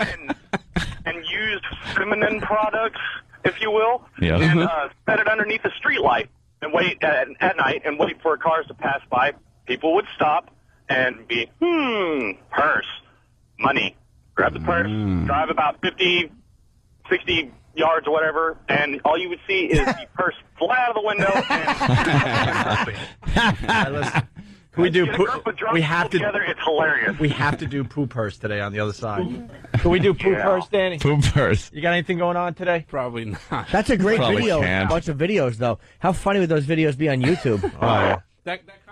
That sort of happened to me when I was a kid in a roundabout way. I was just hanging out with some of my friends and a group of older kids that we knew from the neighborhood, but they were older than us by like 5 years. They jumped out of a car hysterically laughing. One of the kids, he just hands me a bag. He goes, "Dude, hold this for 2 seconds. I'll be right back." They get back in the car, speed away. So now I'm just sitting there holding a bag, of which I don't know what it is because like they had it in like 2 bags, so you couldn't see through. So obviously the curiosity got the better of me, so I started squeezing the bottom of the bag, and when it was nice and soft, I kind of realized what the gag was. That is funny. Although they did end up coming back to see if I was still on the corner holding a bag of poo. What if they pull back up? You want it back now? Well, he ended up ripping the top of it off, so he had the stuff in question kind of on his hand. Separated by the plastic, so it was kind of like he was holding a pizza tray, and then just kind of splat it up on the wall of one of the businesses. Wow, that's good. That's nice and antisocial. Yeah, but that'd be almost hot if it was like a Russian stripper who handed you the bag. That'd be almost sexy. Pretty blonde jumps out with a great body. Hold this, sure. Pleased to behold this for me. That's a Russian stripper. Have we ever played that phone call? We got to keep it very vague. Of that girl. That's pretty vague. Oh, well, I'm doing that thing. I'm doing some right. stuff. She was in the truck. Oh. Have we ever played it over here? I don't think so. I think we have, as long as we don't explain what's going on. Really? You can't explain what's going on? I don't know. Yeah, probably not. Well, don't explain it now. No, I wouldn't do that. My God. This is the only chance we have is to go vague on it. It's one of the best phone calls we've ever gotten, Brian. Yeah. Cool. Yeah. Well, in its category. In that particular category, yeah, sure. Yeah. It's amazing how many stories there are about this. Oh, I know. They just, like, all of a sudden, I'm looking at the phone lines, they're packed with people that have stories of what they've done with dog refuse. Well, now we're talking to our audience. We were talking politics earlier. Crickets, nothing. Yeah. No phones ringing. Now look at the phone. Or what if you talk about our audience? Ways to give charitably. Oh, crickets, the phones. Then we start talking to the engineer going, are the phones working? Are you sure? Give us your best charity story. Yeah, we're like, are the phones working? Because this election's very important, and they should be calling on this one. Nothing worse than when you think the phones are broke, so you pick your own phone up and dial the number and see it ring. You're like, yeah, we're really hitting them today with a subject they can relate to. Yeah, who do you think Obama's picking as vice president? Give us a call. We'll take your duty stories. Yeah. 3 weeks from now, people will be, are you still talking about bags of poop? Let's say hi to Jeff in Jersey. Jeff, I see what you want to say, so you got to kind of, try to be vague. We got a smart audience. They can figure stuff out. I bet he does this completely wrong. You're going for a dump? I'm going for let me bet. I bet he does this, so it's got to be dumped. I bet this gets dumped. I have faith in him. All right, $5 that it gets dumped. I don't have that much faith in him. All right, Jeff, please tell your story. I'll bet $1. All right, $1 bet. Thank you for the confidence. What we used to do is, nice and late at night, we would go out and drink a lot of Snapples, and then when we were done with the Snapples and the bottles are empty, we would go number 1 and number 2 in them, and then go to people's homes and launch them through a window onto the second floor. That way, when it went through the window, not only did it break the window and there'd be glass everywhere, they'd have to clean up number 1 and number 2 all over their house. Whether it got dumped or not, that's worth the $1. That's fantastic. That's an awful thing to do. That's like horrible. That's sociopathic. Terroristic. Just angry. Yeah. That's hilarious. Wow. It's another good thing to do. If you go to the supermarket and you get bologna, like in those little packets, if you go over to people with really nice, expensive cars in the middle of the night, like say midnight, and you stick them to the car in about 5 or 6 different places, by morning it falls off, and the starch or whatever it is that's in the bologna takes off the paint with it. So you've got a nice polka dot Mercedes. That's great. What do you do to small animals and children who are lost? Yeah. I like the way he said it was another good thing to do. Yeah, I like the first one. Yeah. I think bad is the right terminology. You know what else is great? You take a Snapple bottle full of gasoline in a rag. You light it and throw it through someone's window. Usually someone of an ethnic background that isn't part of our neighborhood. What? Yeah. You take a wheelchair, you look for a dock. All right, Jeff, thank you. No problem. Very good. We're going to take one more, and you know what? After the break, I think we continue with this subject because the phones are lit. Got John in New York. John. Hey, guys. One of the fine things we used to do with dog feces was we would go to a local gym and smear dog poop all over the seats that were chained to the bicycles that were chained to the bike rack. Why? I don't understand this. Danny has a comment. I just remembered something else that had happened as a child. All right. Me and my friends were hanging out on a golf course with some beers. So of course, the only logical thing to do on a golf course was to have someone do their business into one of the holes. So the cups. So the next morning, when somebody would, putt in, they'd go to reach in. Oh God! Hey, I got a hole in one. Yeah. Oh, it takes away from the joy of that moment really quickly. Did you see that shot? Son of a best shot of my life. You want to keep the ball and put it up on your mantle? You got to throw it away. Throw it in the woods. All right, we got to take a break. Brian Regan, BrianRegan.com. That's the easiest way. You got a Letterman thing happening, but the Comedy Central, we should get out there. August 29th is Letterman, and then September 6th, Saturday at 10 o'clock is the Comedy Central special. And then the DVD comes out September 9th. Brian Regan, everyone. Thank you, guys. Yeah. It's Opie and Anthony. I was going to ignore it, but we should bring it up on the show. Brian Regan just left here in a fit of rage. Something pissed him off. What?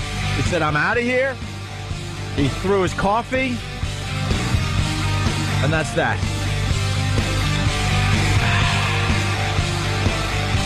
Yeah, I don't know what happened. Someone say something? I don't know. You might want to ask Brian. Say, hey, what's your problem, man? I was in the bathroom and I came out. I was actually surprised he left. Yeah. And he's with his wife and his agent. Yeah. And I just see the back of their heads as they're walking down the hall with K-Rock. And they just opened the door quickly. I did hear him scream, I'll give you poo. I'll give you poo. Why? Wait, is Steve around? Probably. Jimmy, why do you do this? Because What did I do to you? Just tell me. Just tell me what did I do to you, and I'll apologize and we'll move on. No, because I hate him on the I air. bet Steve is around somewhere. By the way, we can't do that to Brian, obviously. Yeah, of course. He had other things to do. BrianRegan.com for everything he's up to. Here comes Radio Kryptonite. Yes. Steve, quickly, why did Brian leave? What happened? He had to tape a TV show. What a tool. Thanks, Jim.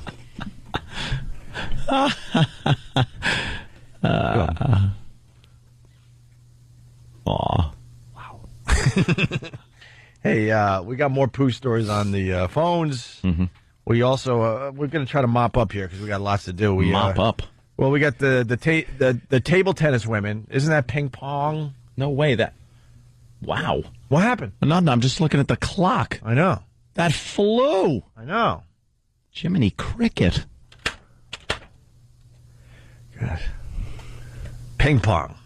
Two Jews walk into a bar. Well, technically, one was Pentecostal. What? What are you doing? Knock, knock. Who's there? I don't know. I haven't opened the door yet. Yes. Knock, knock. Could you ring the bell? It's a little easier for me to hear. Wipe your feet before you come in.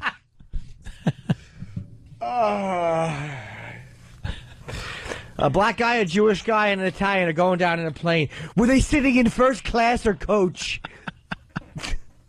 I'm improvising.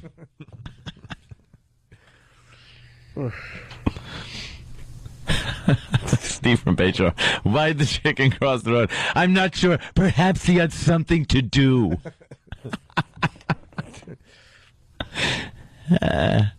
That's great.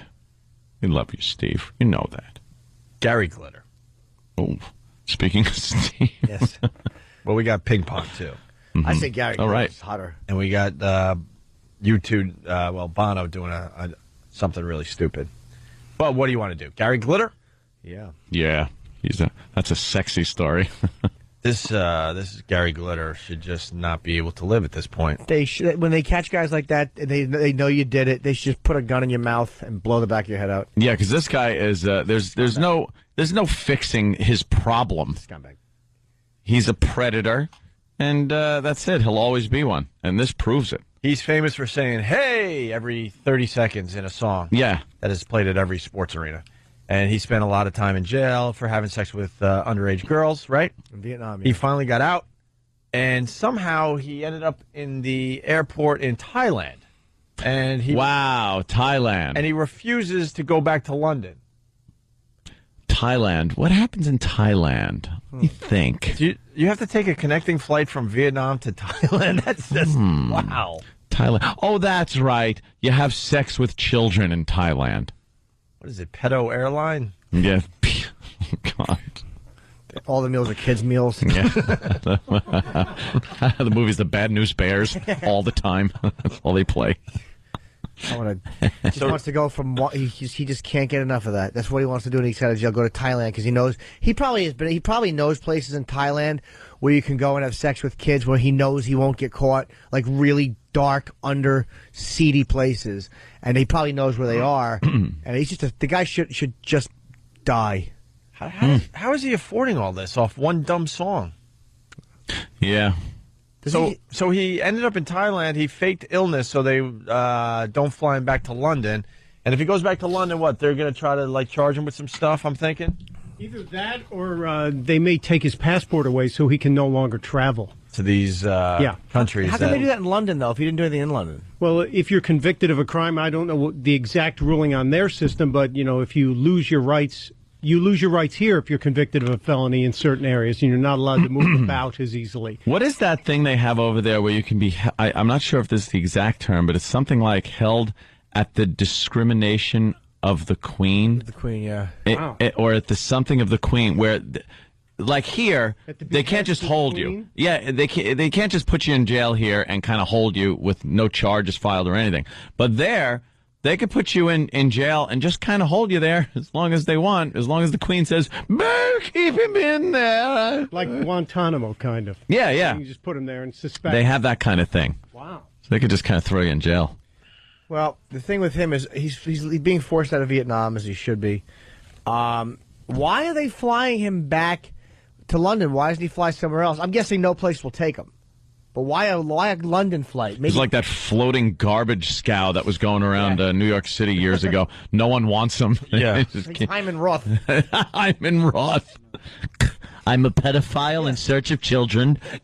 I'm here in Thailand. If I wake up and I see gummy bears, I'll know I have a partner. What a filth bag. Just trying to go somewhere else to molest kids. Well, me and your father would molest children in Thailand. Your father supplied the bubble gum for the children. The story's kind of confusing because it says glitter in limbo as Thailand refuses him entry. So Thailand declared British former glam rocker Gary Glitter's persona non grata Wednesday and threatened to deport him back to Vietnam.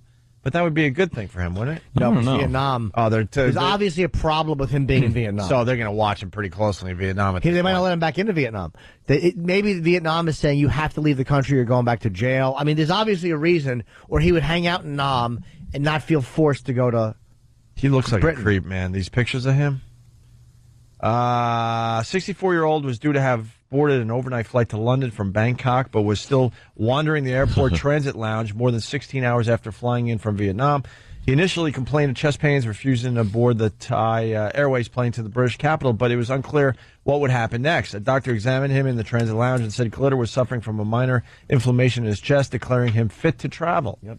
Thailand's immigration chief said Glitter refused to board the next flight to London, but had been declared persona non grata and would not be allowed to enter Thailand. So he has to just stay at the airport. How about just get on the plane or we're going to break your legs? Right. Yeah. How about we stop being nice to people who have just gotten out of jail for having sex with children?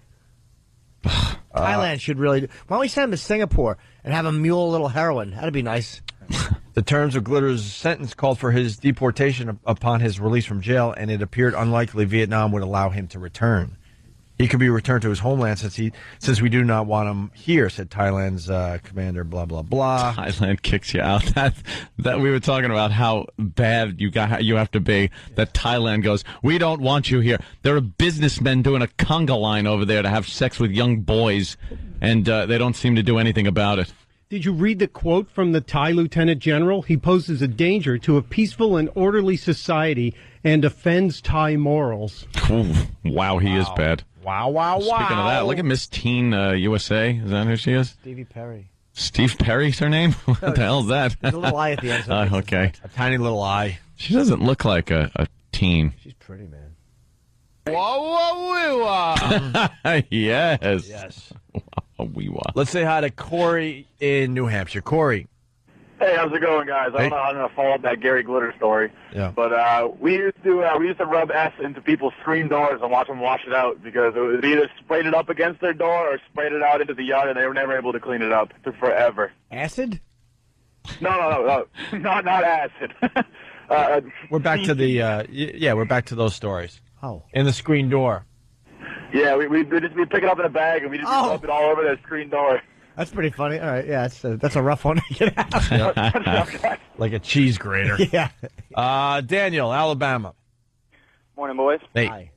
All right, I got a good story for you. When I was in junior high and in band, we had a little kid in band that I really just disliked. So one day, snuck into the band room where all the instruments were, got his trumpet and turned the bell end up and managed to pinch out just one perfect little snickerdoodle of a loaf right into his trumpet, and then just kind of tamped it down in there real good. And so the next day during band practice, we all sat in like a semicircle. It's about 70 students, and the band director's going around instrument to instrument and warming them up, and everybody's playing their little notes so he can get everybody in tune. And he gets to the trumpets, and the kid starts complaining that he can't blow through it, so that something's in it. And the band director said, well, just open your spit valves. It's probably just a bunch of spit, and just blow into it real hard. And so by this Rhymed with spit valve. by this time, everybody's sitting there just kind of staring at him. And so he pulls back real hard and blows into it as hard as he can, and out falls the little trumpet. He falls back over the chair trying to get away from it. God. Nice. So did he ever reuse that trumpet, or they just threw it out? I want to say that they had to reuse it because it was fairly expensive. Well, since it happened, it just sounds like crap. Jimmy's face. Not even the hint of a smile. He's disgusted with what I said. Hold on. I'm actually I'm touching my nose scab and then smelling it. And it smells a little like a healing wound. Nice. Why are you doing that? You stick your pinky in your nostril, touch the scab in your nose, and then smell it? Yeah. It doesn't smell awful. It just smells like an open wound a little bit. You're healing. Yeah. Mustache is looking real good today. Thank you, Opie. Tonight Yeah. I'll be on TV. Watch Fox Red Eye late tonight. I will have my mustache on television. That's good. Are you shaving the rest? Yeah. Yeah. Of course. So this mustache really stands out. Oh, yeah. Mm-hmm. I'm going to look like Mike Farrell. I want a Mike Farrell 78 stash. Hey, can we play that phone call before we get out of here? Yeah, we can do that. Yeah, let's try this phone call. Let's just call it the phone call. Yes. We like this phone Female call. trucker. Female trucker called in. Okay, I'm tying the bag up. Did you hear it? Yeah. Do it again. Okay. Did you All right, one more time. throw it against the window? Yeah. Okay. Okay, here we go. And there you have it.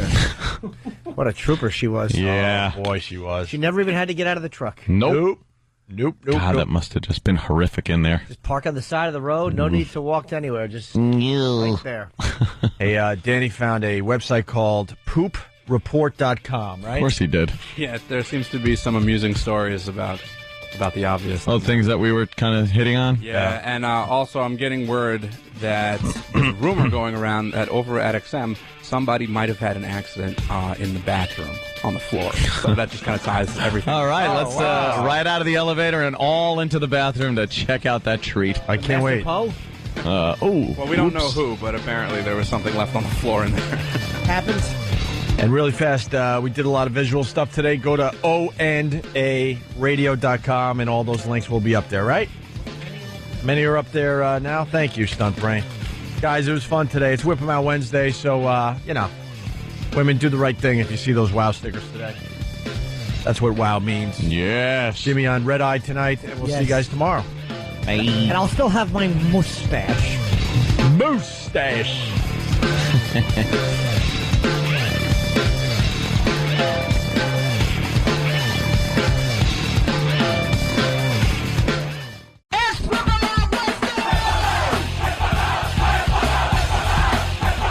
Wednesday.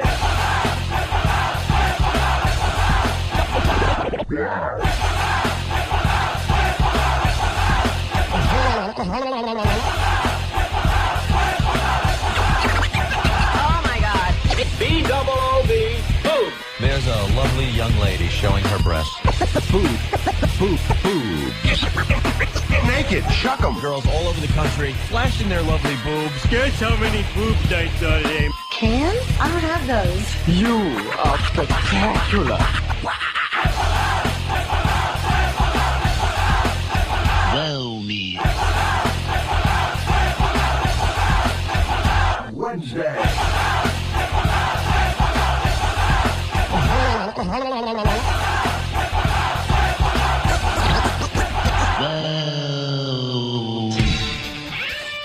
Here we are at XM's satellite radio, Sirius XM radio, right? Yeah, that's what they call it now, Sirius XM satellite radio. Radio, because Sirius took over XM. I thought it was a merger. Well, that's what they'd like to tell people, just so people feel good about themselves. But Yeah. it was a hostile takeover. Hostile. The way Europeans merged with the Native Americans that were living here. Yeah. It was pretty hostile. It was a merger. Sure it was. Yeah. How many people are from XM are working for the new company? Not many. They throw a couple bones in there, just a few, just a little bit. Yeah. You know what I hope? And I know Mel listens to our show every day. He's a big fan. Obviously, it says Sirius XM Radio. Mm-hmm.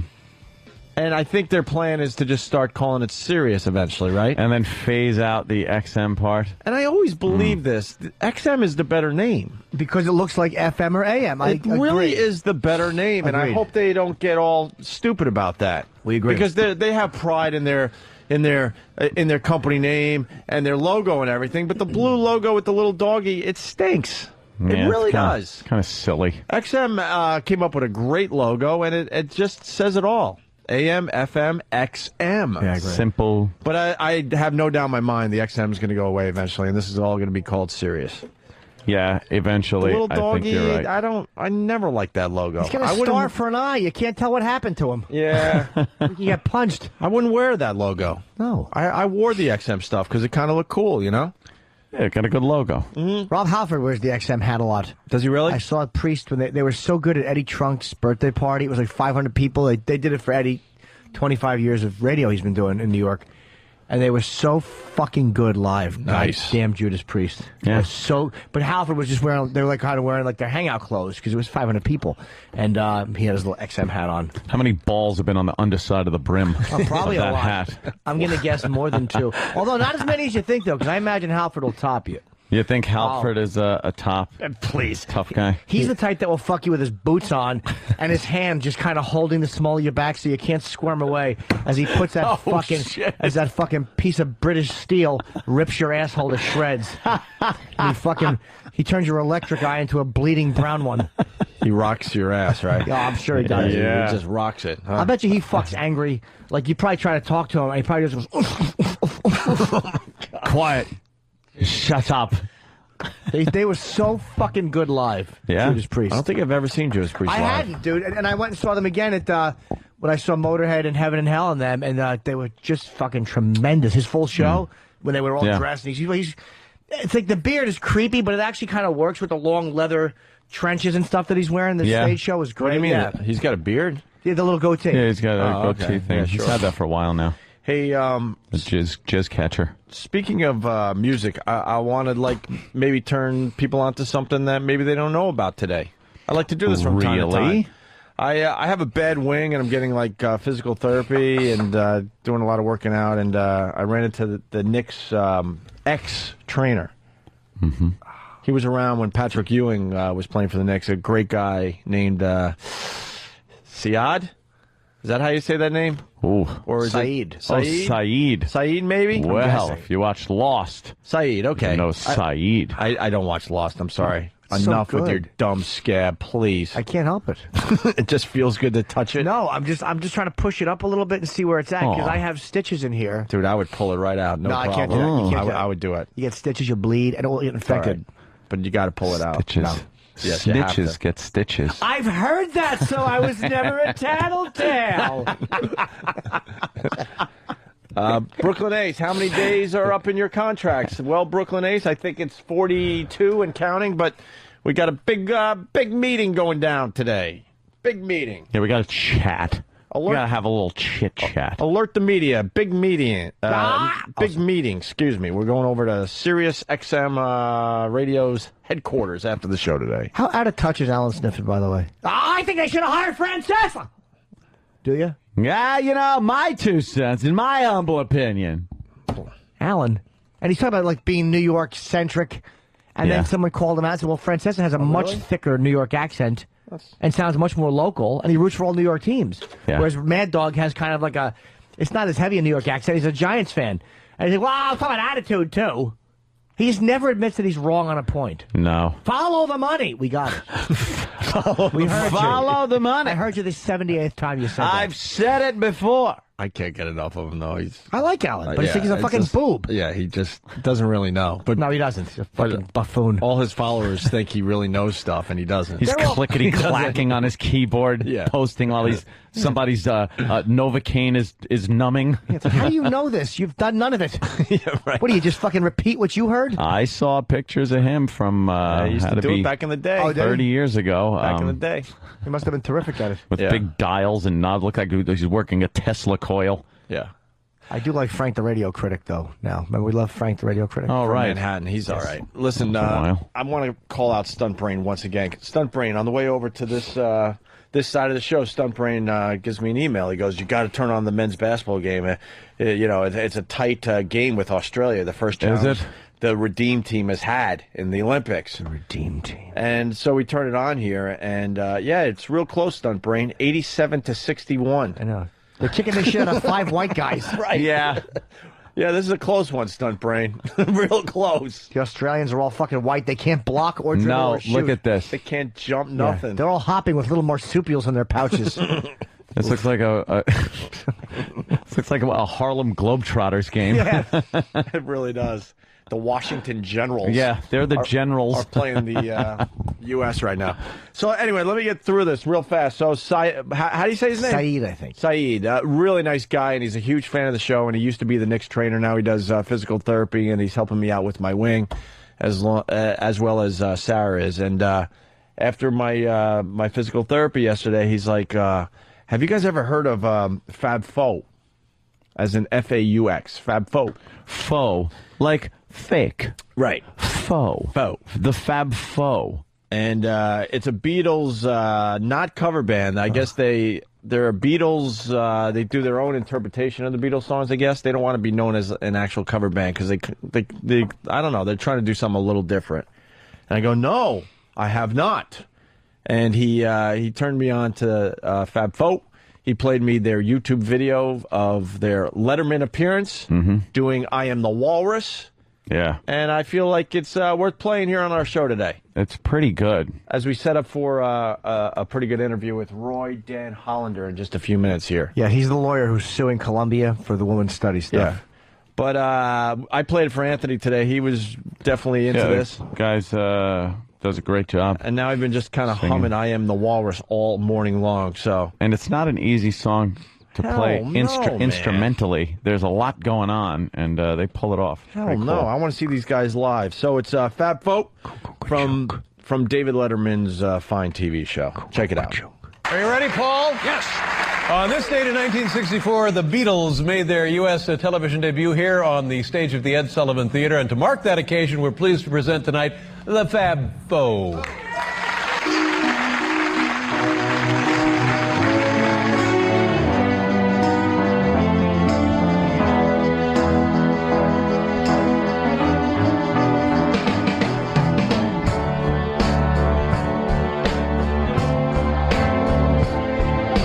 I am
No, could you get a tan when standing in the English rain? I am the Eggman. They are the Eggman. I am the walrus. Expert, choking smokers. Don't you think the Joker loves to do? See how they smile like pigs in a sty. See how they sigh. I'm crying. Still need a pilcher. Climbing up the Eiffel Tower. Yelling at your penguin, singing Hattie Christian Man. You should have seen the kicking egg around the hole. I am the Eggman. They are the Eggman. I am the walrus.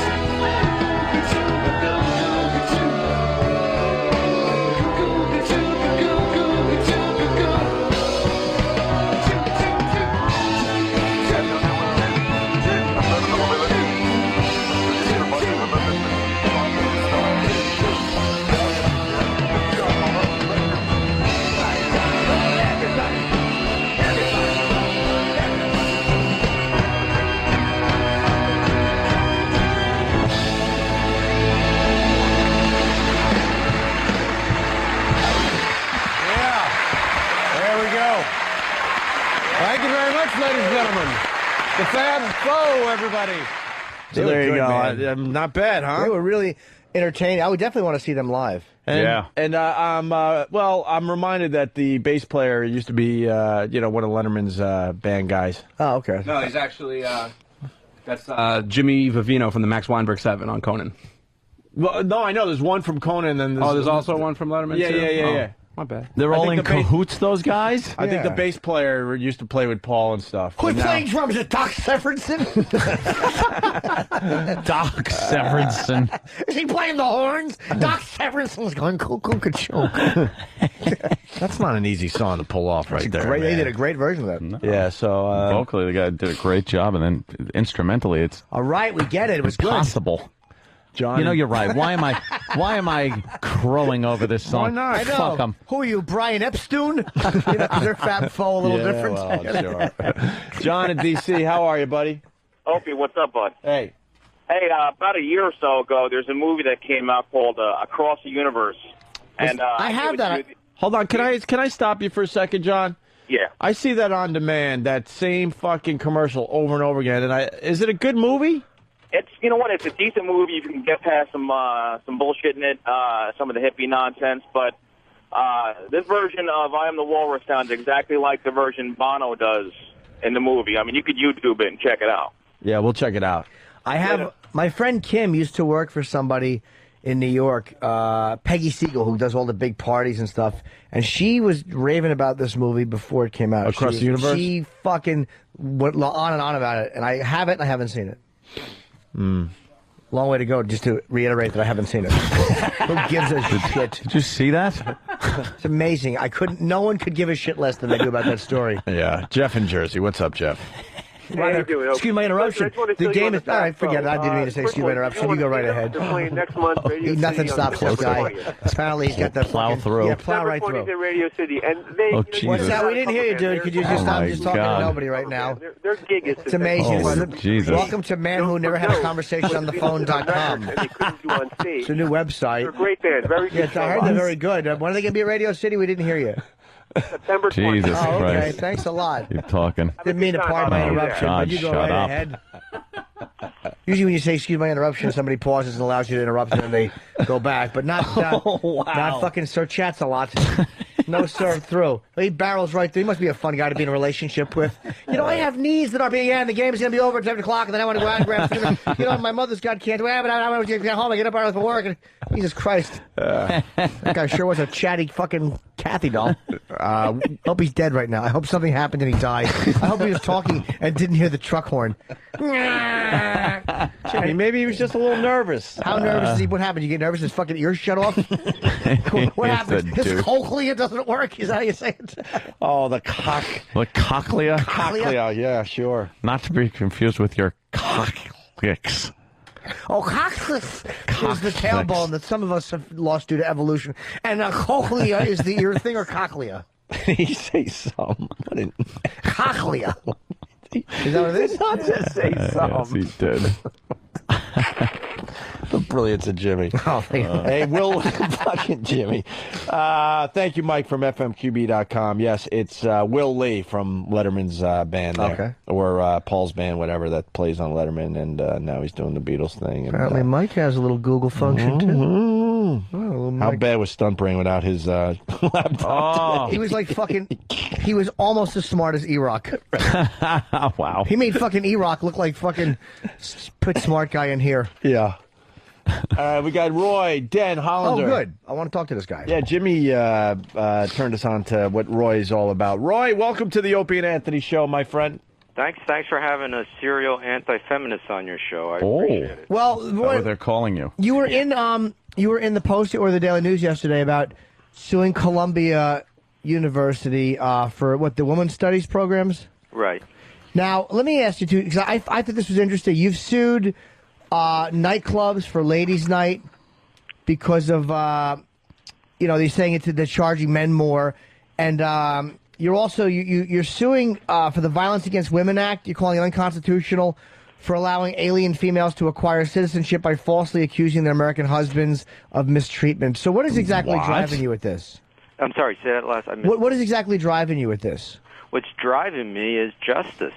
I'm tired of having my rights violated, and I'm tired of seeing this society, which for the last 40 years has been bending over backwards or perhaps forward, to give girls preferential treatment at the expense of the rights of men. Have you gotten anywhere legally with it? Like especially with the one thing. My first instinct was I like the fact that the ladies' nights, because basically men allow that just to get the broads in to get them drunk and fuck them. So it's almost to our advantage to have a ladies' night. But it always kind of annoyed me that they have it. Have you gotten anywhere with that? No, all the cases are pending. What happens when you bring a case of this nature is the first inning is the opposition, the defendants, make motions to dismiss. So in the ladies' nights, the motion for dismissal was made. I filed my papers, and there's been no decision on that. Okay. In the Violence Against Women's Act, I am presently putting together my papers to oppose the government's dismissal motion. So there's obviously no decision on that yet. And on this women's studies program, it just started. Well, Roy, I'd like to go back to ladies' night. Okay. Think of the amount of money that is transferred from the pockets of guys to the pocketbooks of girls over all that time, and then you determine the present value of that. And also in New York City, when I go out to clubs, I generally find probably a 50-50 mix of girls and guys at clubs that charge girls the same. But at ladies' nights, there's usually more guys. Okay, and let me ask you too about before we get to the Columbia thing, which I think I agree with you on. The Violence Against Women Act. I mean, look, there is obviously. Are you saying that the idea is unconstitutional because it says women in it? Because I almost don't mind this one. Because let's be honest, I mean, common sense dictates that in domestic violence cases, it's almost always a guy hurting a woman. I mean, what is your Who contention mouths with? off? Well, I'm not saying she wasn't lippy. That's really untrue. I mean, I can't. There's some studies that were done by the Department of Justice, and there's an organization called Radar, which have a lot of papers on that. And what it comes down to, domestic violence is just about equally between the girl and the guy. However, the girl, in 70% of the time, uses a weapon, as opposed to a guy might use a weapon in 20% of the time. What does the case say of how many? What kind of statistics do you have on how many women were killed by the violence of a spouse or an ex-spouse, or how many men were killed by the violence of an ex-spouse? I think you can find that it's much more in one direction. In that, and when you're talking about, and that's what I was going to get into, when you're talking about the injuries that result. More girls are injured by a guy, husband or boyfriend, accosting them, than vice versa. But I think it's not as much as you may think. I think it may be, say, 60-40. So 60% of the girls are seriously injured, and 40% of the guys are seriously injured. So if you look at some of the studies, you'll see it's different than the common sense impression. But concerning the women's studies program, The problem with the program is that it is giving a benefit to females, and it's not giving a similar benefit to guys. Which is what? Well, the benefits are, it's not just, see, the Women's Studies program is not just courses. It's also networking. It's finding jobs. It's finding, support and help in all different areas. Now, that is geared towards females. So think of Women's Studies as the varsity sport of campus co-eds. And then compare that to what Title IX of the Education Amendments have been doing to varsity sports for men.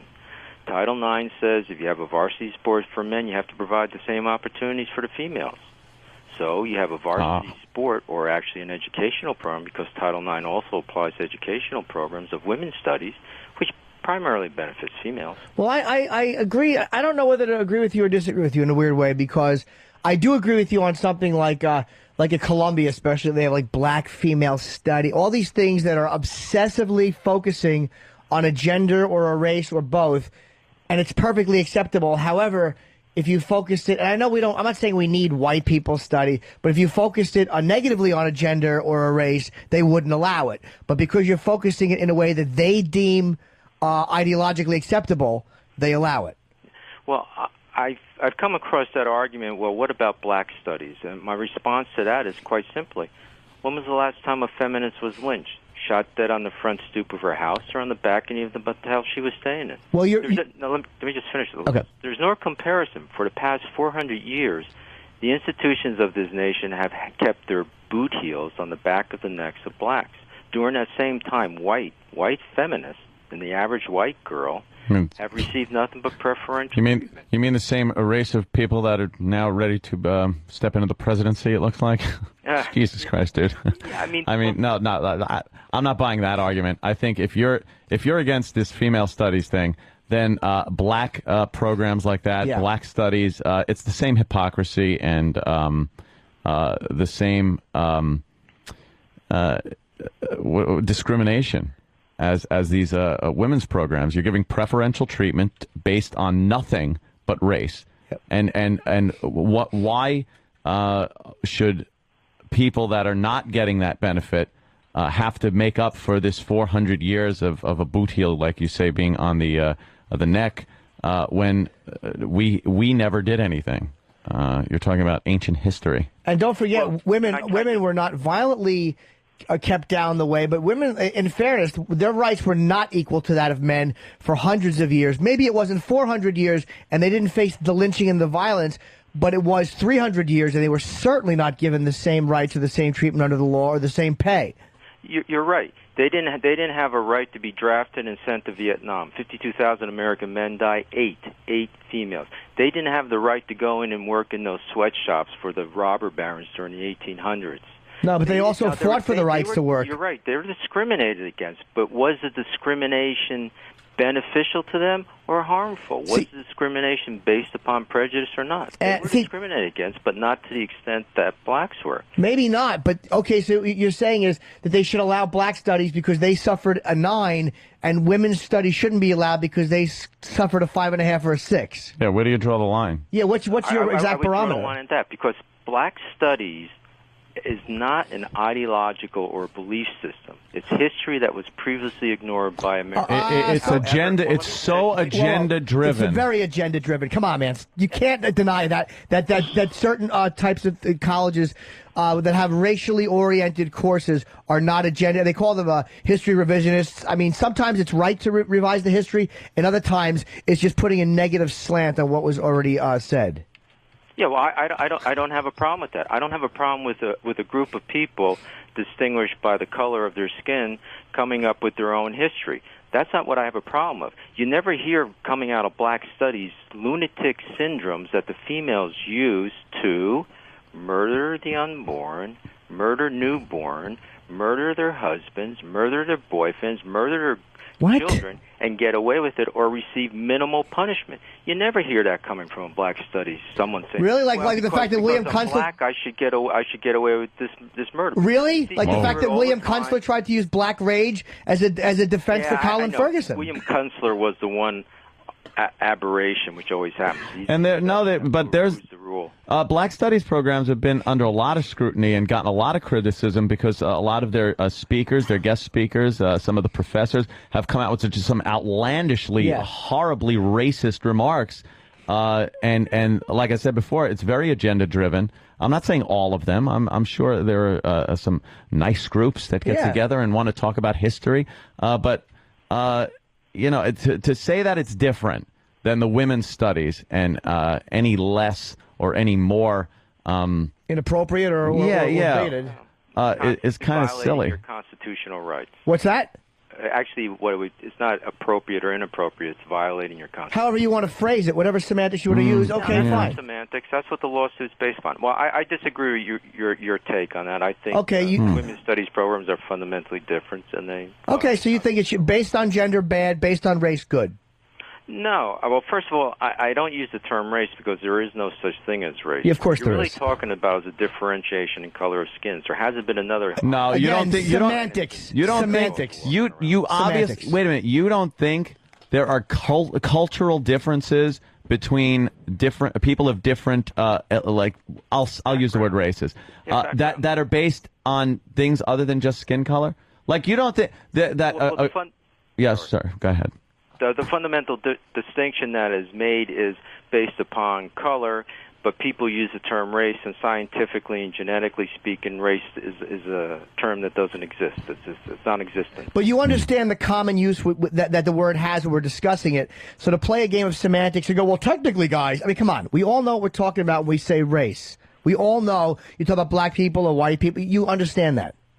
When you're talking about black and white, you're talking about color, that's fine. But I just want to add in a little quote from George Orwell. Mm-hmm. If thought can corrupt speech, speech can corrupt thought. When you start using race, it brings out the connotation that there's a fundamental biological, physical... No, it doesn't. You don't. Well, the fact that you would put a negative spin on it... Maybe I'm older than you, and maybe it's because of the time that I grew up in. Right, I don't know. Would you remember when women couldn't vote or no? If you want to go back to the women's studies... Well, we're just getting into an ideological thing, because I was kind of for what you were doing, but now it just seems like it's almost like you're a special interest parody, like I'm the guy who goes after the women's causes. Like the guy in California who was fighting the Pledge of Allegiance. It almost like I'm just listening to your reasoning, and to me it's a complete... It's very sectional, as opposed to like, yeah, this is how I feel. We should all be given the same amount of X, Y, and Z. You have it specifically for women. I should say, I almost said a hard-on for women, but you know what I mean. No. I know what you mean. I can see your point of view. I respect your point of view. That's not how I see it. The fact that you would... I see what I'm trying to do. Right. Is to eliminate the Constitution violation of men's rights by feminism. The fact that you think that domestic violence is fairly close in the people who are doing the beating and being beaten. I don't say that the Department of Justice. I don't buy that. I don't buy it. Then go to the Department of Justice Studies website. Yeah, I'd like to look at that. The one thing I would believe is that the domestic violence is obviously more against women than men, but I think women will use it, especially in court, and say that they were violated, I only mean legitimate assaulted cases. When they actually weren't, in order to get the guy in trouble. Sure. Now that I've seen happen, but as far as a 40-60 split of violence against men and women, I don't buy it. You know, I don't know. I'll look that up. I know where the website is for the Department of Justice and the stats and stuff. I'm not saying that. I'm saying it's a 50-50 split of domestic violence, the way domestic violence is defined under the Violence Against Women Act. What I'm saying is serious injuries is probably 60% female, 40% guys. That's what I'm saying. And look it up. If I'm wrong, go on the air. We'll take a look. I'm a jerk and a liar, and I'm. No, I don't think you're a jerk and a liar. I just think that the fact that what bothers me is that there's such an inconsistency in your view of what is okay to stress.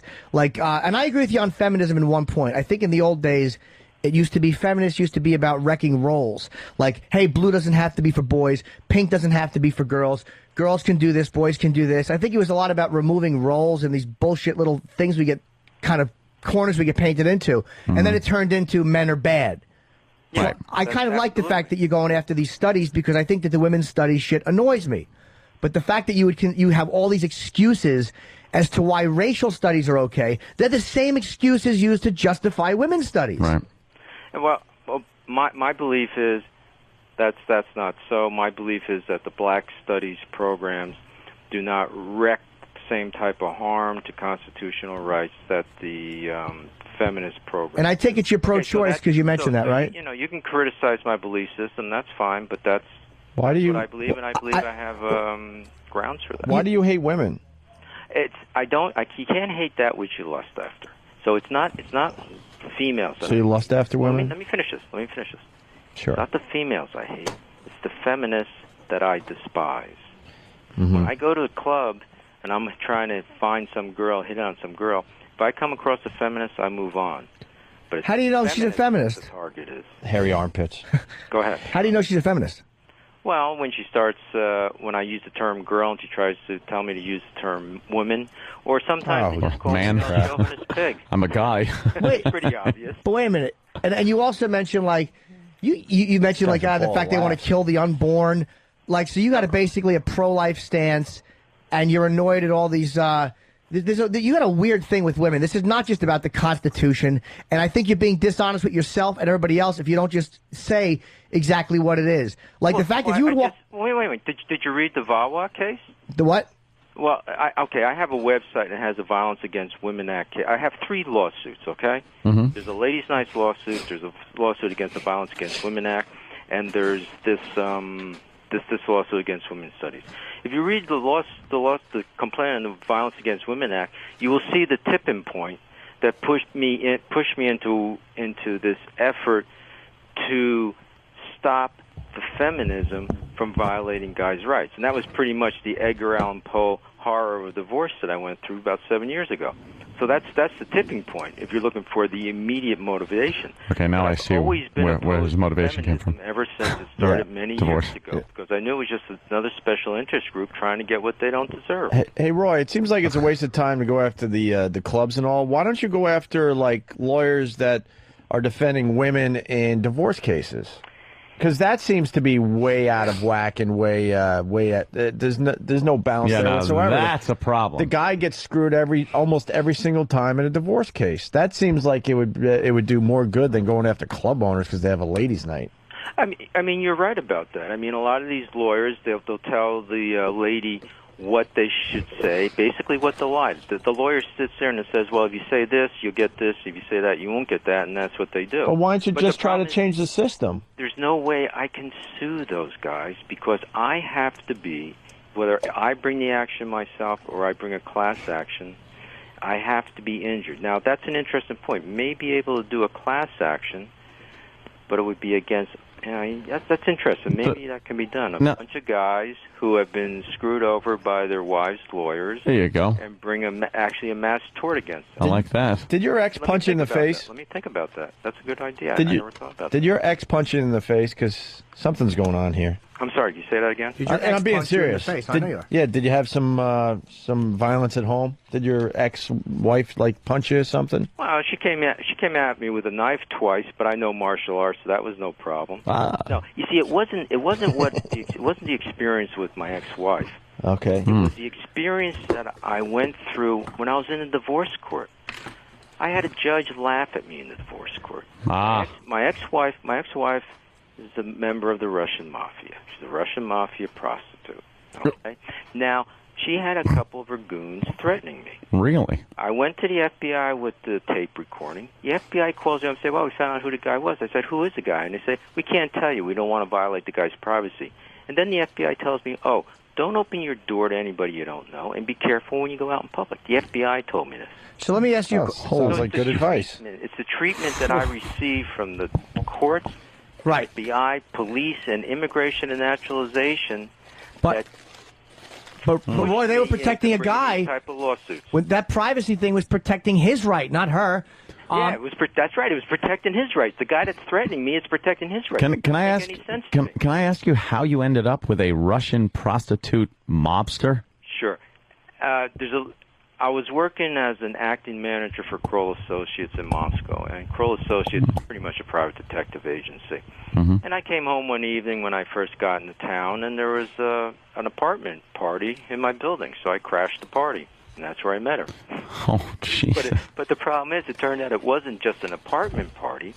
It was the office of a modeling call girl prostitution ring. I mean, in Russia, you use Lucky you moving in right next door. Huh? Wow, wow, wow. Wow, wow. Very nice. Very nice. You're gonna like this part. Great success.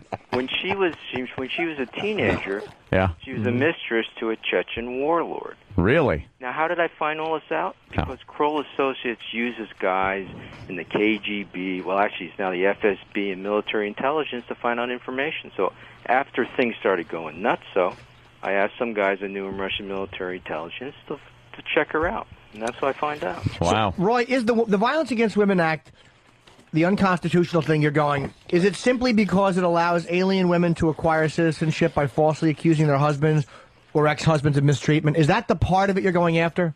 That's the part of it, but that's not exactly correct. The problem is that when the girl accuses her husband of mistreating her, right away the government makes everything secret from the husband. Okay. If the husband provides any evidence, the government will discard the evidence. It doesn't matter where the evidence comes from, say, the next president of the United States. If it goes through the hands of the husband, the government will discard it.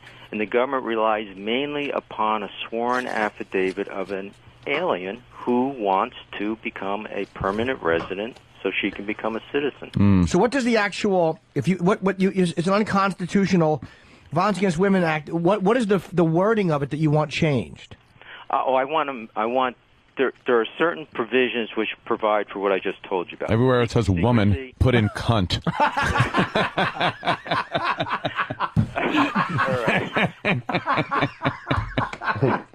There are certain provisions that I want declared unconstitutional. That means they no longer exist, such as the secrecy. So what I'm looking for is that when an alien wife accuses her husband of mistreating her, and it may be true or it may be false, then the husband has a right to appear and defend himself. Right. That's all I'm asking. It's the same if you marry an American girl and she accuses you of domestic violence, you get to show up in court. I mean, the judge might laugh at you, but at least you're in court. But so that's the part of it. So you're not against the Violence Against Women Act. You're against a part of it that allows that to happen. Yeah.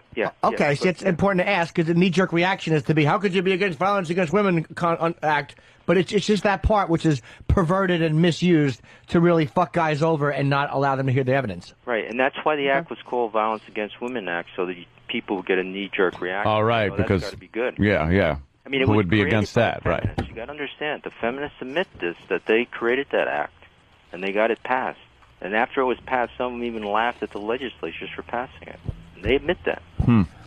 Well, the feminism, I think you're right about them, and I also think you go way too far with it, and you don't acknowledge the shitty history women have had, and you make it look like women can do anything and we can do nothing. And it's like, it's just, even though I think a lot of times you're right, like divorce cases, and there are many times where they're given the benefit of the doubt and it's annoying, and there are women's studies groups which are annoying, you're making it look like things have always been equal, and women have never had any trouble in the U.S., and I just think you're allowing your irritation at your ex-wife, or your probably justifiable hatred of this woman, to really fucking skewer your way of looking at things. That's just my opinion on why, because I'm listening to it. It almost sounds like a special interest parody, like I said before.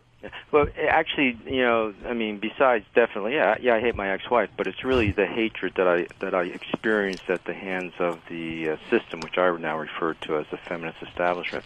But let me ask you a question. Sure. If I were to go out and, say, machine gun a bunch of feminists at a convention, and then I were to argue PMS, persecuted male syndrome, how far do you think I'd get? No, exactly where you deserve to get, nowhere. And it's like, that's just exactly. silly. So when a girl kills, when some girl shotguns her husband in the back and gets 7 months, that doesn't just seem something wrong there. Yeah, just like it seems wrong for a lot. You're taking a thing, there's a real physical thing women have with PMS. Everyone knows they get cunty.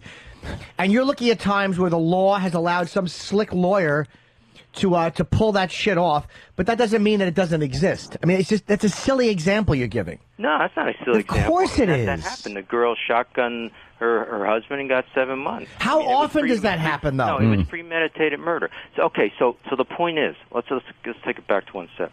Okay. The feminists are always arguing for equality. Okay, so if girls and guys aren't equal, then the laws should be changed to reflect the fact that they aren't equal. And so girls should. So what I'm trying to do is, well, if feminists want to be treated equally for everything that's beneficial, or for mostly everything that's beneficial in society, I'm trying to use the argument, okay, you want equality? Here, take the worst of society. And my belief is, this is my strategy, my belief is then if that can be successful, they'll change their tune, and we'll go back to a rational situation where, yeah, girls and guys are different. When was it rational? Well, girls and guys are different. How can it's funny, like you don't mind that, but like you have a problem with the racial differential. Like, oh no, there's no difference, or like I don't like the race doesn't exist, but yet with gender you have a definite, a hard cement wall.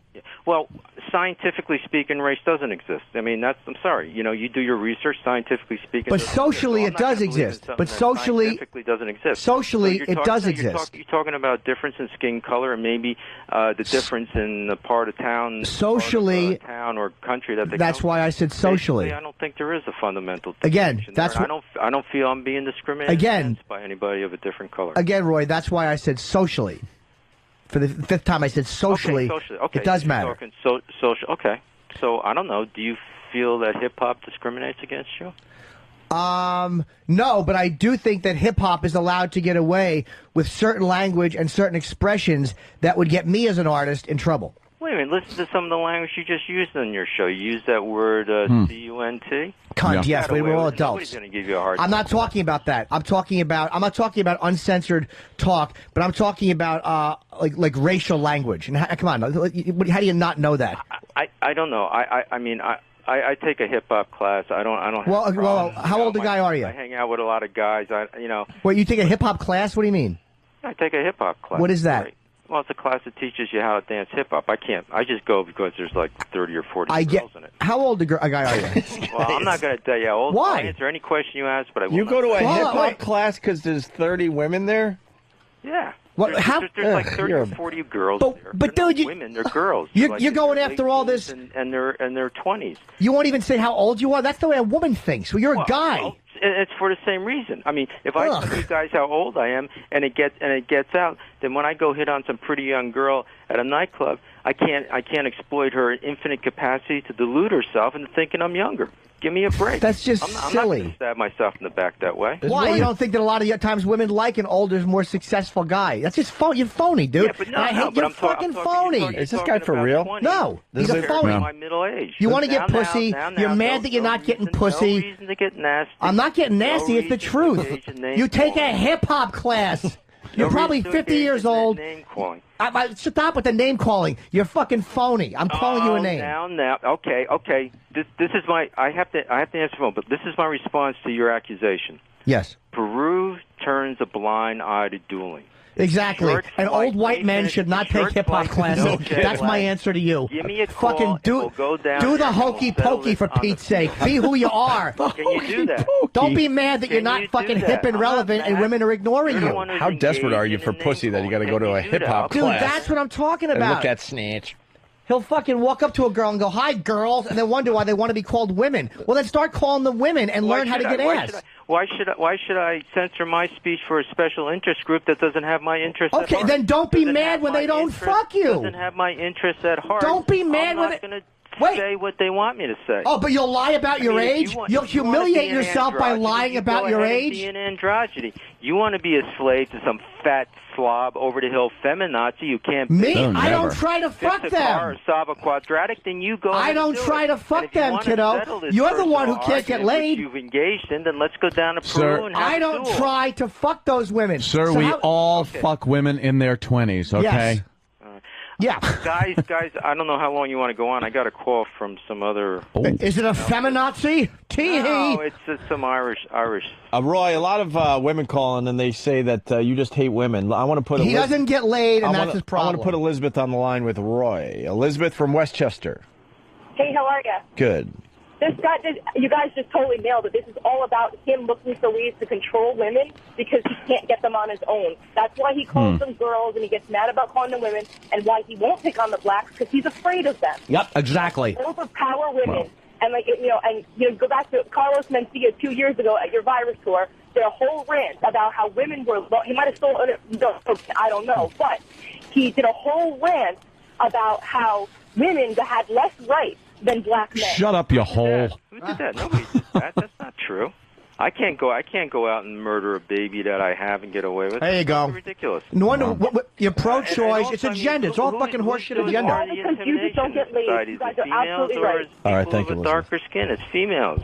They're the ones. I mean, you go to court, you might be able to get justice if the person you're up against has a different color skin, but you're not going to get justice if the person up against. But yeah, and this is what tips me off, dude. You say something like, "Hold on." How much longer you guys want to go? Hold on. Let me ask you. You say something like, "Why should I change the way I talk to appease a fat feminazi?"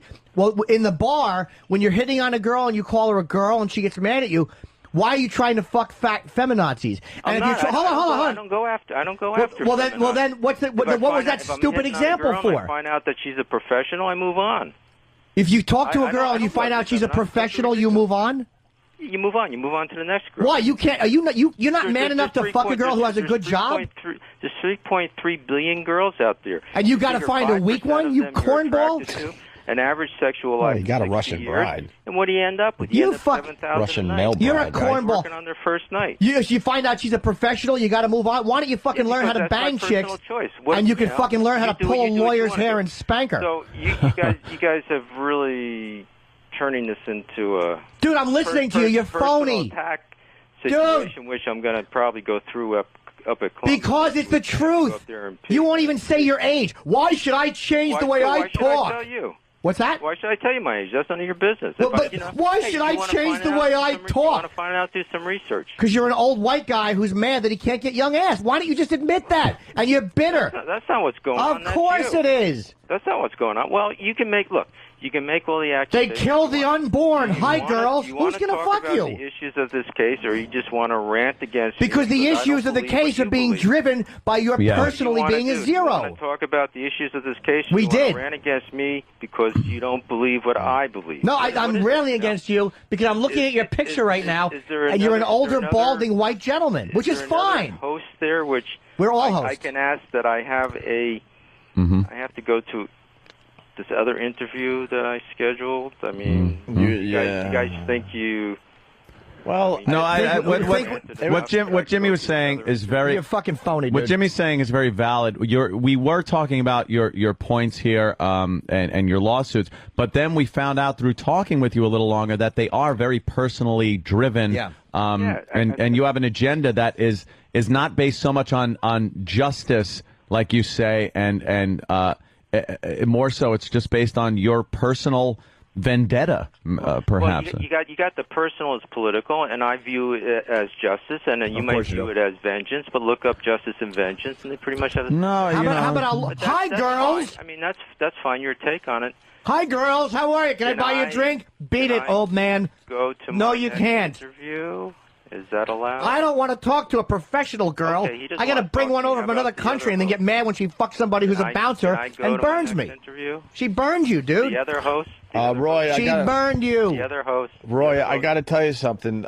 Jimmy brought you to our attention, and he was so on your side. I was on your side. Wow. And now I think he hates you. That's fine. I mean, because you're a phony. So by talking to me, he now can.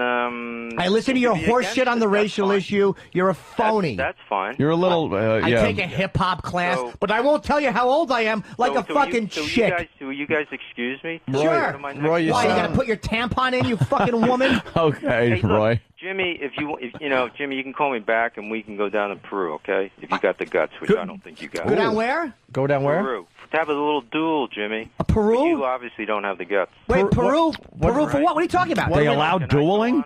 What do we do in Peru? Dueling. Peru turns a blind eye to duelings. They allow dueling? Oh, what a fucking asshole. So I challenge you to a duel. How That's about the way this? it works. That's fucking childish. Oh, is it? Yes. Are you too scared to go? Can we do that? I would love to duel with this guy. You're the one who's engaging in personal attacks. Yes, I do. I don't like you because I think you're fucking okay, phony. fine. Okay, It's obvious that you have a tough time getting We can broads. argue that over the telephone. Why do we need to have a duel when you're a lawyer and I Because you're talk for a attacking me living? Personally, what do you want me to do? Just Because your fucking personality is what drives this whole thing you're doing. Yeah, so, let's- guys, can I go to my next interview? No, this is way better than any interview you're going to do today. You're phony, dude. Let's fight it out with words okay? instead of guns. Let's go to Peru for a duel. How old are you? Just you're a lawyer, aren't you? Okay? You're a lawyer. You should be able to hang in there. Hi, girls. Well, Can I buy you a hot toddy? Let me call this Come on. guy and tell him that I'm going to be. Oh, fuck that guy. Come on, Roy. Stop it. Roy. Good old Roy. Roy, do you have a ponytail? I think Roy has a ponytail. No, that was back in the hippie days. Yeah. Hi, girls. How are you? We Roy. want to be called women. You dyke feminist. Roy, it sounds like you have a tough time getting women. Why? 1, 2, 3. I said a hip, hop, a hippie, a hippie, hip, hip, hoppy. You don't stop. You're rocking to the bang bang boogie. Sit up. I'm gonna. The fat boy. No, stop two-stepping. Roy's a nerd. Roy is a nerd. All right, class. Today we're going to dance Okay. to Parents Just Don't Understand. Roy's a nerd. Let's go to Peru and have a duel. All right, then. Goodbye, Roy. Bye, Roy. Stupid lawyer. Beat it. There goes Roy. There goes one of our fine guests. You want to go to Peru and have a duel? A duel? I was on your side, stupid. Oh, he got him. hot under the collar. That was to the point funny. he challenged Jimmy to A duel. He wanted to kill you. He wanted year to is shoot this? you and kill you. 1789? But Yes, again, a duel. That's what I hate about a guy like this. Like, you call him out on his horse shit, and I was on his side Yes, you were. until I listened to his phony fucking reasoning. Completely driven by his own personal reasons, whatever they might be. His ex-wife, mommy issue. I don't know what they are, but it was completely driven by his personal agenda. Yeah. And so that's not justice. Justice is supposed to be blind. You weigh the facts and you make a decision. That's why there's that scale. And she's blindfolded. Ooh, And very if- nice. And this guy's bringing in his personal fucking agenda into his cause here, his crusade. And if your personal experience is what's driving your cause, let's say, well, then your personal experience can be talked about. And I mean, he mentioned his ex-wife. He mentioned he goes to a hip-hop class. Well, how old are you? Which was hysterical. But Because this is what's annoying. Because he says things like, when I went to a bar and I walk up to and I go, "Hi, girls," and they critique the. Okay, so you've already brought your personal interaction into it. Yeah. So don't get mad at me when I call you out on the horse shit. Right. Of what you're saying. Like, what do you mean you don't want professional women? What women are you call? Well, how stupid are you to go up and go, "Hi, girls"? That's not the way it works today. Hey, girls. But it's also his personality, because, I mean... He's a fucking Hey, bore. toots. Has anyone ever been corrected and a woman goes, I'm a woman, not Yeah. a girl? I have never been corrected. I've had it happen, yes. Or Really? I've heard So of Jimmy's it, been yes. corrected with, "No, sweetie, I'm not quite a girl, Daddy." Then they can kill the unborn. You can just hear this fucking stupid agenda he's got. This which guy's- is so much annoyance at women. It's an unhealthy amount. We get it. They're all terrible. Men's rights are gone. We get it. Men are victims. We get it. He's going after clubs and club owners. He's trying to fuck What a young waste of chicks time. who don't want to fuck him. That's the You Yeah. don't take a hip hop class because he went to law school between 81 and 83. So you do a little math. What are you, 22 in law school? He's so about- he's he's about approximately 50. 45 to 50. Fine. It's about 50. If he said I'm 45, I like to fuck young girls. I mean, that's cool. I got no problem with that, dude. I'm 40. I like to fuck What young happened? girls. What do you got? What? You want to continue with him? Yeah, let's get Roy back. I'll take Roy back. I like Roy. I have my speaker player. Oh, this Roy. Now Roy. he challenged you to a But duel. that's exactly who he is. What's the matter? and I'm what- not a fucking chick. And in the middle of you yelling, I was like, please substitute Anthony in Oh, the yeah, I duel. did. Oh, okay. His duel. I'll go down to Peru and duel him. Yeah. him. What are you doing? Your wife's beating the argument. Fucking hit her in the throat. At the last stupid. At the last second, Jimmy goes, I want a substitution, Oh. and gets Anthony off the bench. They turn a blind eye in Peru. Do they? What the hell's that all They about? don't. Of course they don't. Talking about? What are you talking about, Just Roy? being silly. Here comes Roy. A lot of people on the phone. I'm sure that a lot of them agree with him too. Hey, No, I don't think no. so. He's cock blocking himself. Patrice should be here. Jim made some powerful points, calling him kiddo and cornball. Well, I will explain to Roy without yelling and without being rude why I was doing personal attacks when he comes back on. Like why it went there for me. Jimmy, I'm going to sneak in a sandwich. All right. Okay, All Roy. right. Roy, you're on.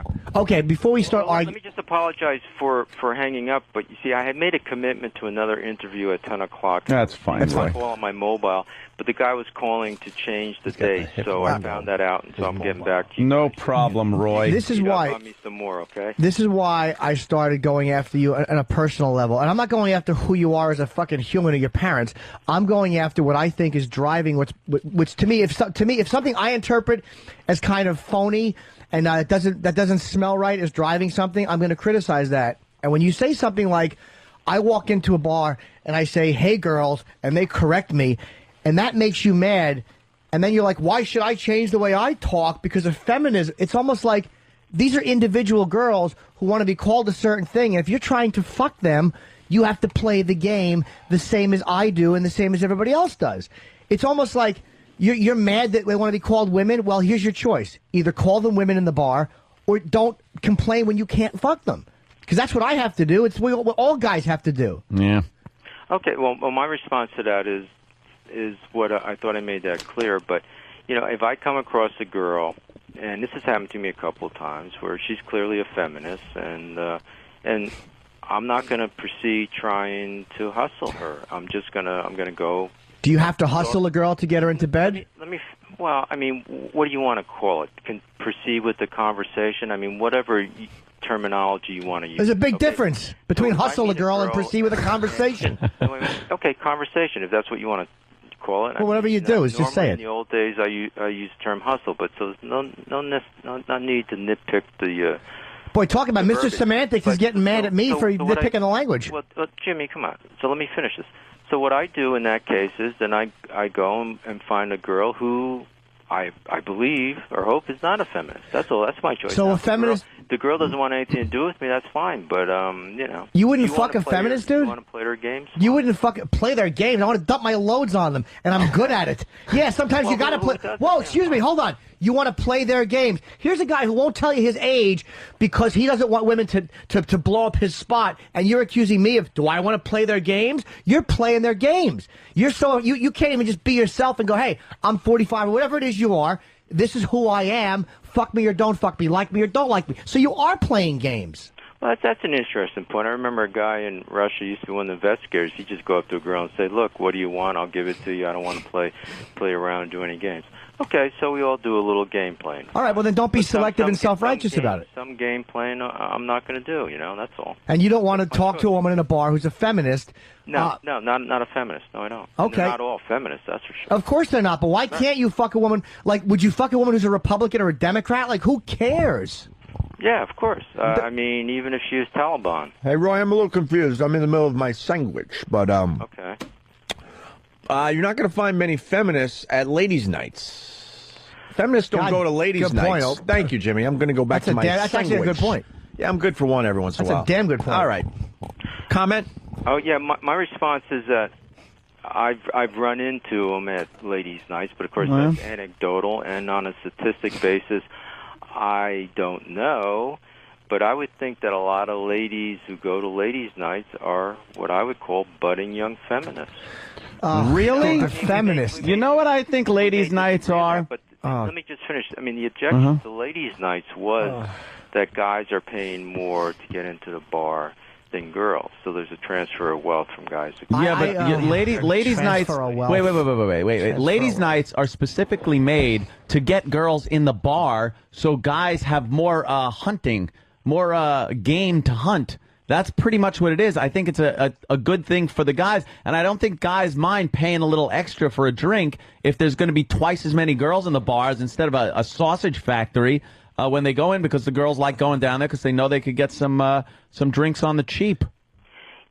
Yeah, but that's not my view and my experiences. Ladies' nights don't do that. When I go to ladies' nights in a New York City nightclub, generally there's more guys than girls. But if I go to bars that charge the same, It's it ebbs and changes throughout the night. But if I go to bars that charge the same, it's usually around 50, Okay, so 50. so I mean, basically, that's just from my experience. you'll embarrass yourself by like not talking about your age. Like you'll keep that a secret, which to me is I'm 40 years old and I like to fuck girls in their 20s if possible. Sure. There's a humiliating thing to me about not admitting your age. But I'm not saying it's bad to be 40 or 50 or whatever it is. But yet you'll take a way hip over hop 50. class because you want to be able to dance with these younger. It's almost like you want to just set the system up so you can fuck a lot of girls easier without having to weed through the women that don't want to fuck you.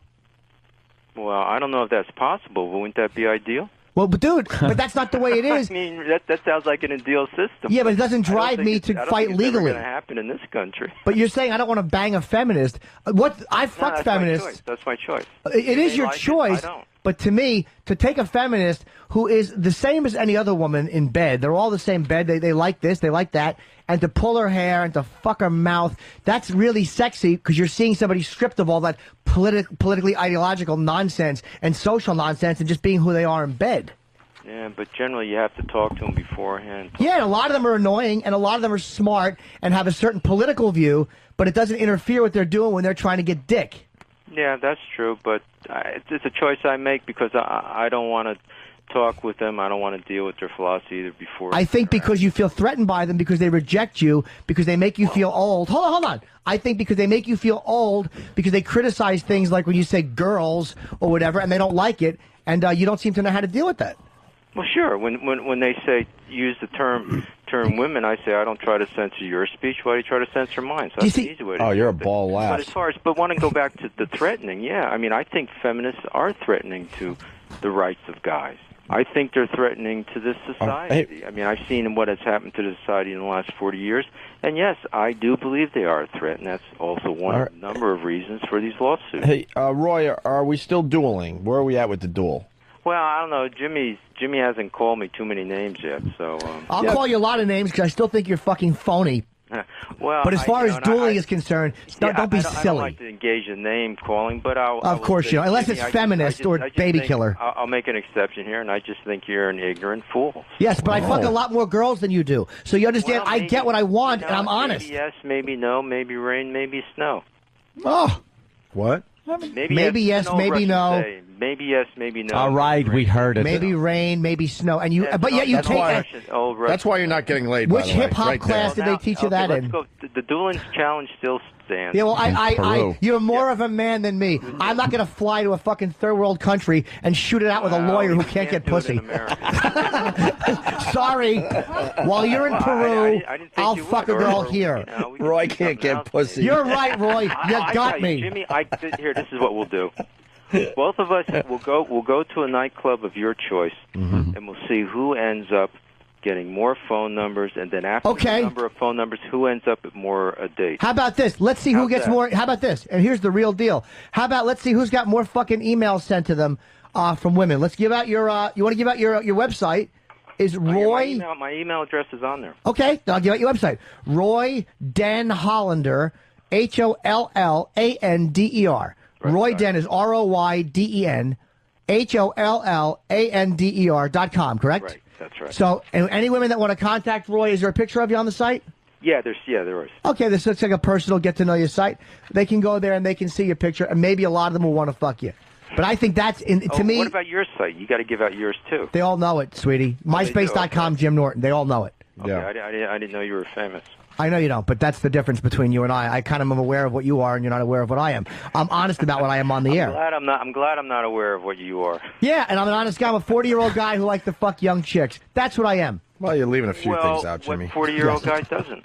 I don't know, but 40-year-old guys that won't talk about how old they Really are. are any unless they're gay. Well, unless they're afraid to talk about their age. I just can't respect a guy that won't mention his age. Well, that's fine. That's fine. I want to bring up such a fucking. I want to bring up the gay thing with Roy. There's such a cowardly. Somebody else want to talk here? I'm sorry. There's such a dishonesty in that. There's such a fucking. I want to be something I'm not. Okay. What's the matter? Do you want to be younger? You want to learn to dance like the young kids, Roy? Another criticism. Why is it bugging you so much? Because to me, it is the essence of your Too phoniness. bad. Then you think I'm a hypocrite. Fine. No, I know you are. Hey, maybe rain, maybe snow. I'm Hi, not girls. going to go around trying to get your approval. I don't give a damn. Of course you give a damn. You challenged me to a duel in Peru. Why should I go around and try to get your approval? Now all we're doing is talking about Whose approval do you want to get? You don't want mine. You don't want feminists. You just what do you want to fuck girls with Down syndrome? Oh, I thought you didn't like feminists. If you like feminists, I love fucking feminists. Why don't you go to Scandinavia, change your sex, and come back and become a feminist? Dude, I don't need to do that because I know how to get their pants off. Studies courses, you know. Dude, I don't need that. You can stand up with them and say, "Oh, guys, A woman's studies course. How about a hip hop class? Go ahead.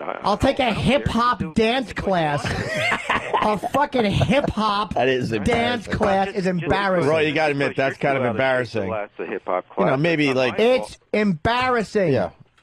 Which you are, Jimmy. It's Which you are. I'm Rob Raines, and I got it. I thought you were a comedian. Even a spinning class with women is Okay. cooler. Yes, I am a comedian. So what are you saying? What are you saying? Go ahead, Roy. Your turn. Say something funny if you're a comedian. Okay, Say something two lawyer, Jews walk into a bar, and neither one of them will fuck Roy.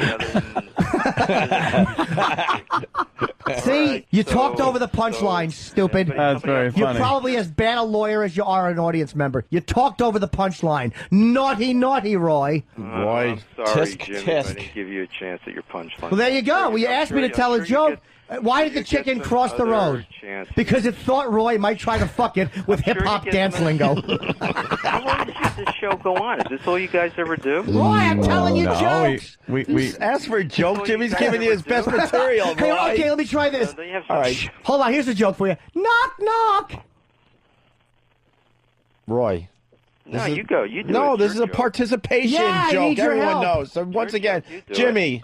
Knock, knock. Come on, Roy. We're trying to get you on the same. Hold on, Roy. We're trying to get you on the same page again. Say who's there? Okay. Well, all right, hold on. No, What a no. dope. He didn't even know where to go with knock, knock. All right, hold on. Jimmy starts. Hold on. Jimmy starts. Knock, knock. Yeah, who's there? A lawyer who nobody wants to fuck.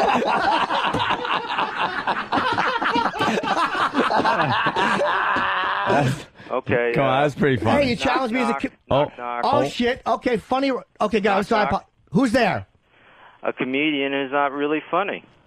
Ah, but your friends aren't laughing. 'Cause you That's stole the because you joke, control stupid. the audience. You stole the joke. That wasn't a joke. We're not You laughing. stole the joke. Because that wasn't funny. They would laugh at me in a second. Do you So- try these gems on the chicks? Yeah. Hi, All right, girls. so- Here's a funny one I heard. Jimmy, do you have another joke for Roy? Can I ask somebody a question? You Yes. sure can, Roy. Yes, Let Roy Who am I ask. talking to now? Anthony? Anthony Yes. and Jimmy and Opie. Greg All right, here so- is And here. Danny. Opie. How long is this going to go on? I don't think we're really getting any place. Why'd you call back then? You glutton for punishment? Yeah. Why'd you call Is back? that the entertainment value of the show? Well, Jimmy's got another joke for you, Roy. I'm trying to think of a really. No, we I mean, is that the entertainment value of the show, or are we going to go into... Oh, yeah. no, we've discussed everything. We're We're kind of enjoying getting this, into yes. we're another enjoying the hell out of And it. you're another so aspect angry. of you. You're so angry right By the now. way, I got to be honest. I was so against having you on our show today. I even told Jimmy. But I got to tell Jimmy I was very wrong today. I wanted you on, and I said no, and I lost this one, and thank God I did. and you Yeah, you were right. and you can actually listen to the tape. I wanted you on because yesterday I mentioned you on the air. I like the fact. Look. Hold on, no, you're We interrupting. disagree. I don't care what you think, Jimmy. Ooh. You want to talk You about something that's not your own personal opinions? I don't care. You're giving your personal opinions, but I can't like give this. mine. I like this. Here, you like this. I got an email here. I don't like. Why would I I like got that? an email. It says, here, you'll like this, Jimmy. You are a fag. Jimmy's right. There you go. Who's that from? Your subconscious? Shut up and let my friends laugh at my joke. You have the that was timing kinda of funny. a fucking. Right. You have the timing of a stroke. People laugh and you talk over it. You boring All right, lawyer. so guys, Roy, hold on, Roy. No. Jimmy's got another joke for you. Okay, hey. Hold on, Roy. Another Roy, joke. hold Here's a on. joke. I also want to ask We're you going to something. prove Jimmy's funny. What's wrong with Roy the lawyer with shit up to his neck? What? Not enough shit. Thank you, Kenny. That was All right, guys. courtesy of Club Soda Roy, Kenny. Roy, I would like to ask you. I would like to ask you something. Sign off, Roy? but it was. I thank you for Roy, having could I ask you a question? You on my show, and I Well, I okay. do whatever you have. I got a good joke, Roy. You Roy. want a joke? How many lawyers does it take to screw in a light bulb? Ciao. Oh, hold on. Chow? Chow? Roy, you didn't learn that in hip hop class. I wanted to know what kind of hip hop songs he dances to. Let's get Roy back. I want to get so into that hip hop class because I picture it, and it's such a douche chill. You know that scene from Saturday Night Fever when Tony Manero goes in, and Tony can dance, and he's going with the chick that can dance, and the guy that owns the dance place is teaching the old people to do disco duck. They go disco duck, and the old people are doing like the hustle. That's what I picture this guy doing in a hip hop class. Like old school fucking hip hop dancing. He brings a piece of cardboard and a boombox and tries to spin on his gray head. Oh, he looks like fucking the father from Mork and Mindy. Wow, very good. Yeah. What a fucking phony. I'm bastard. dancing the hip hop. I'm gonna dance a little of the hip hop now. Party rock! Look at Poe going. We're watching a video of Poe in Mardi Gras. Mardi Gras. Oh, that's perfect. Spanking the bitch. Ah, a little sexual assault never hurt there. Can we take a break? Yes. Because we gotta wrap up a little early today because we really do have to go over to Sirius XM Radio. God, that was funny. And have a big. He's funny. A big powwow. Dude, guy was gold. You know what? Roy was gold. If he just wouldn't have been such a pussy with the racial issue, we would have got along fine. He is guilt-ridden. Fuck, of course. See, that's that hippie part of the white shit. Yeah. But that it's women the thing. same thing with the fucking. He's never seen some of these black studies courses where they bring in a fucking violent kill whitey professor or speaker that comes in and says that, and that's not harmful. Leonard Jeffries still succeeds when Khalid Muhammad was speaking at Kane College. It's just these fucking a phony old white dude, hypocrite. Who that's a guilt-ridden white person. They're not, let me tell you something. I was just watching something on CNN during that conversation, and apparently they are putting a curfew in place in Hartford because of teen violence. I don't think they're feminists. Amazing. People are saying that Roy is 58 years old, by the way. 58? No, I don't think he's. Ciao. Hey, ciao. Ciao, baby. I threw him into our site that we use to throw him into a wood chipper to look up background information, and he lists two different dates of birth, but he's either 57 or 60. Wow. Because okay. Law school starting in 81. That means he did what 4 years before that. But at college? but like Travis was saying, that's assuming that he went into law school right away. I'm taking the hip hop. So he's 50 classes. at the least, Jimmy. So if he's 57 or 60, if he would have said, "Look, I'm 57, whatever he is, and I like to fuck young," I mean, I got no problem with that with a guy wanting to bang young chicks. But to me, that it's like when that is what's driving you. And I listen to someone who can't talk to certain women in a bar. I choose not to. It's like, that's all it's about. You're just an old cornball, and let's go have a duel. Shut up, stupid. I don't use violence. I use my mouth to make a living. Insert joke there, Roy. You're a lawyer. You ought to do the same. Oh, we had a million Roy jokes ready to go. Oh, I know. We had. Yeah, don't ask me to tell jokes and then get mad and then steal it and do it back. Maybe that's your problem. Why did the chicken cross the road again? Because I thought Roy wanted to fuck it. Is that it? But then he comes back with the same joke He came back. He used the fucking Marion's defense. Just used the same joke. And it's like he needs a dumb girl in a bar. I can't respect a guy who needs a dummy. It's like a feminist annoys me a lot of times on an ideological level. They are irritating and agenda driven, and I agree with him on some of what he said. But it's like, God, to get one of them in bed. Sure. I've had a couple of them, and when you fucking pull their little dirty hair and you fucking spit in their mouth and you understand that we're all the same in bed. All that shit goes out the window. It's fucking dirty and it's sexy. Their little power slacks come off. Yeah, you give them a good spanking. And there's a pussy under there. Squeeze that little fat pussy. Hey, can I do a spoiler alert before the break? Okay. Spoiler alert. What? So you could turn the channel or plug your ears. For what? Well, it's Olympic stuff. Okay. Spoiler alert. What? Did I give people enough time to change? Yeah, plenty. More than plenty. Okay. Usain Bolt.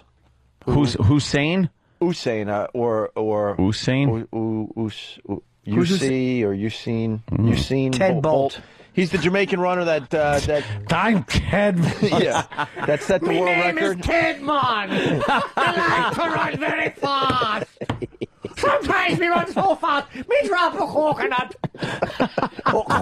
Yes. We like to smoke pot. Oh, shit. We come from Kingston. We run so fast. Ted the Jamaican, huh? I'm Ted Bolt. Me name Ted Bolt. Ah, fuck it. Just watch NBC tonight. No, I want to know. What about it? That's funny. Well, he set the world record in the 100-meter with his shoe untied, and he was celebrating. Remember that guy with the 9.69? They're saying, holy crap, if he took it seriously, he might have broken 9.60, which would be insane. He just set the world record for the 200-meter as well. He did. And that'll be on NBC tonight. Wow. Me used to run to school when me forgot me lunchbox. Hard to do, Ted, and not sound Irish. Me like to dance hip hop. Hip hop classes. I would love to see that fool in there with girls that he says are in their 20s learning hip hop, and he's trying to do it. Yeah. Oh, would that be funny? Let's go to Corinne. Corinne in Jersey. She's a regular. What's up, Corinne? Hey, guys, I just had to say, Good Roy evening. is totally the guy in Boogie Nights who every time he walks into the room, his wife is fucking some other guy. Oh, God. William H. Macy's character. She's got an ass in her cock. She's got an ass in her cock.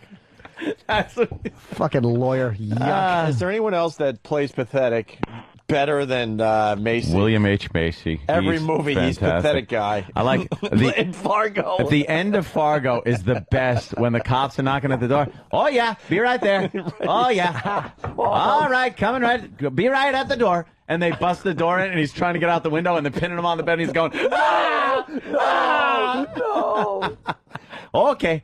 God, that was what a great falling apart and unraveling that role was. Oh, yeah. Fucking guy was amazing. That's brilliant. Just gets worse and worse, and he just like, okay, all right. What the fuck was that other?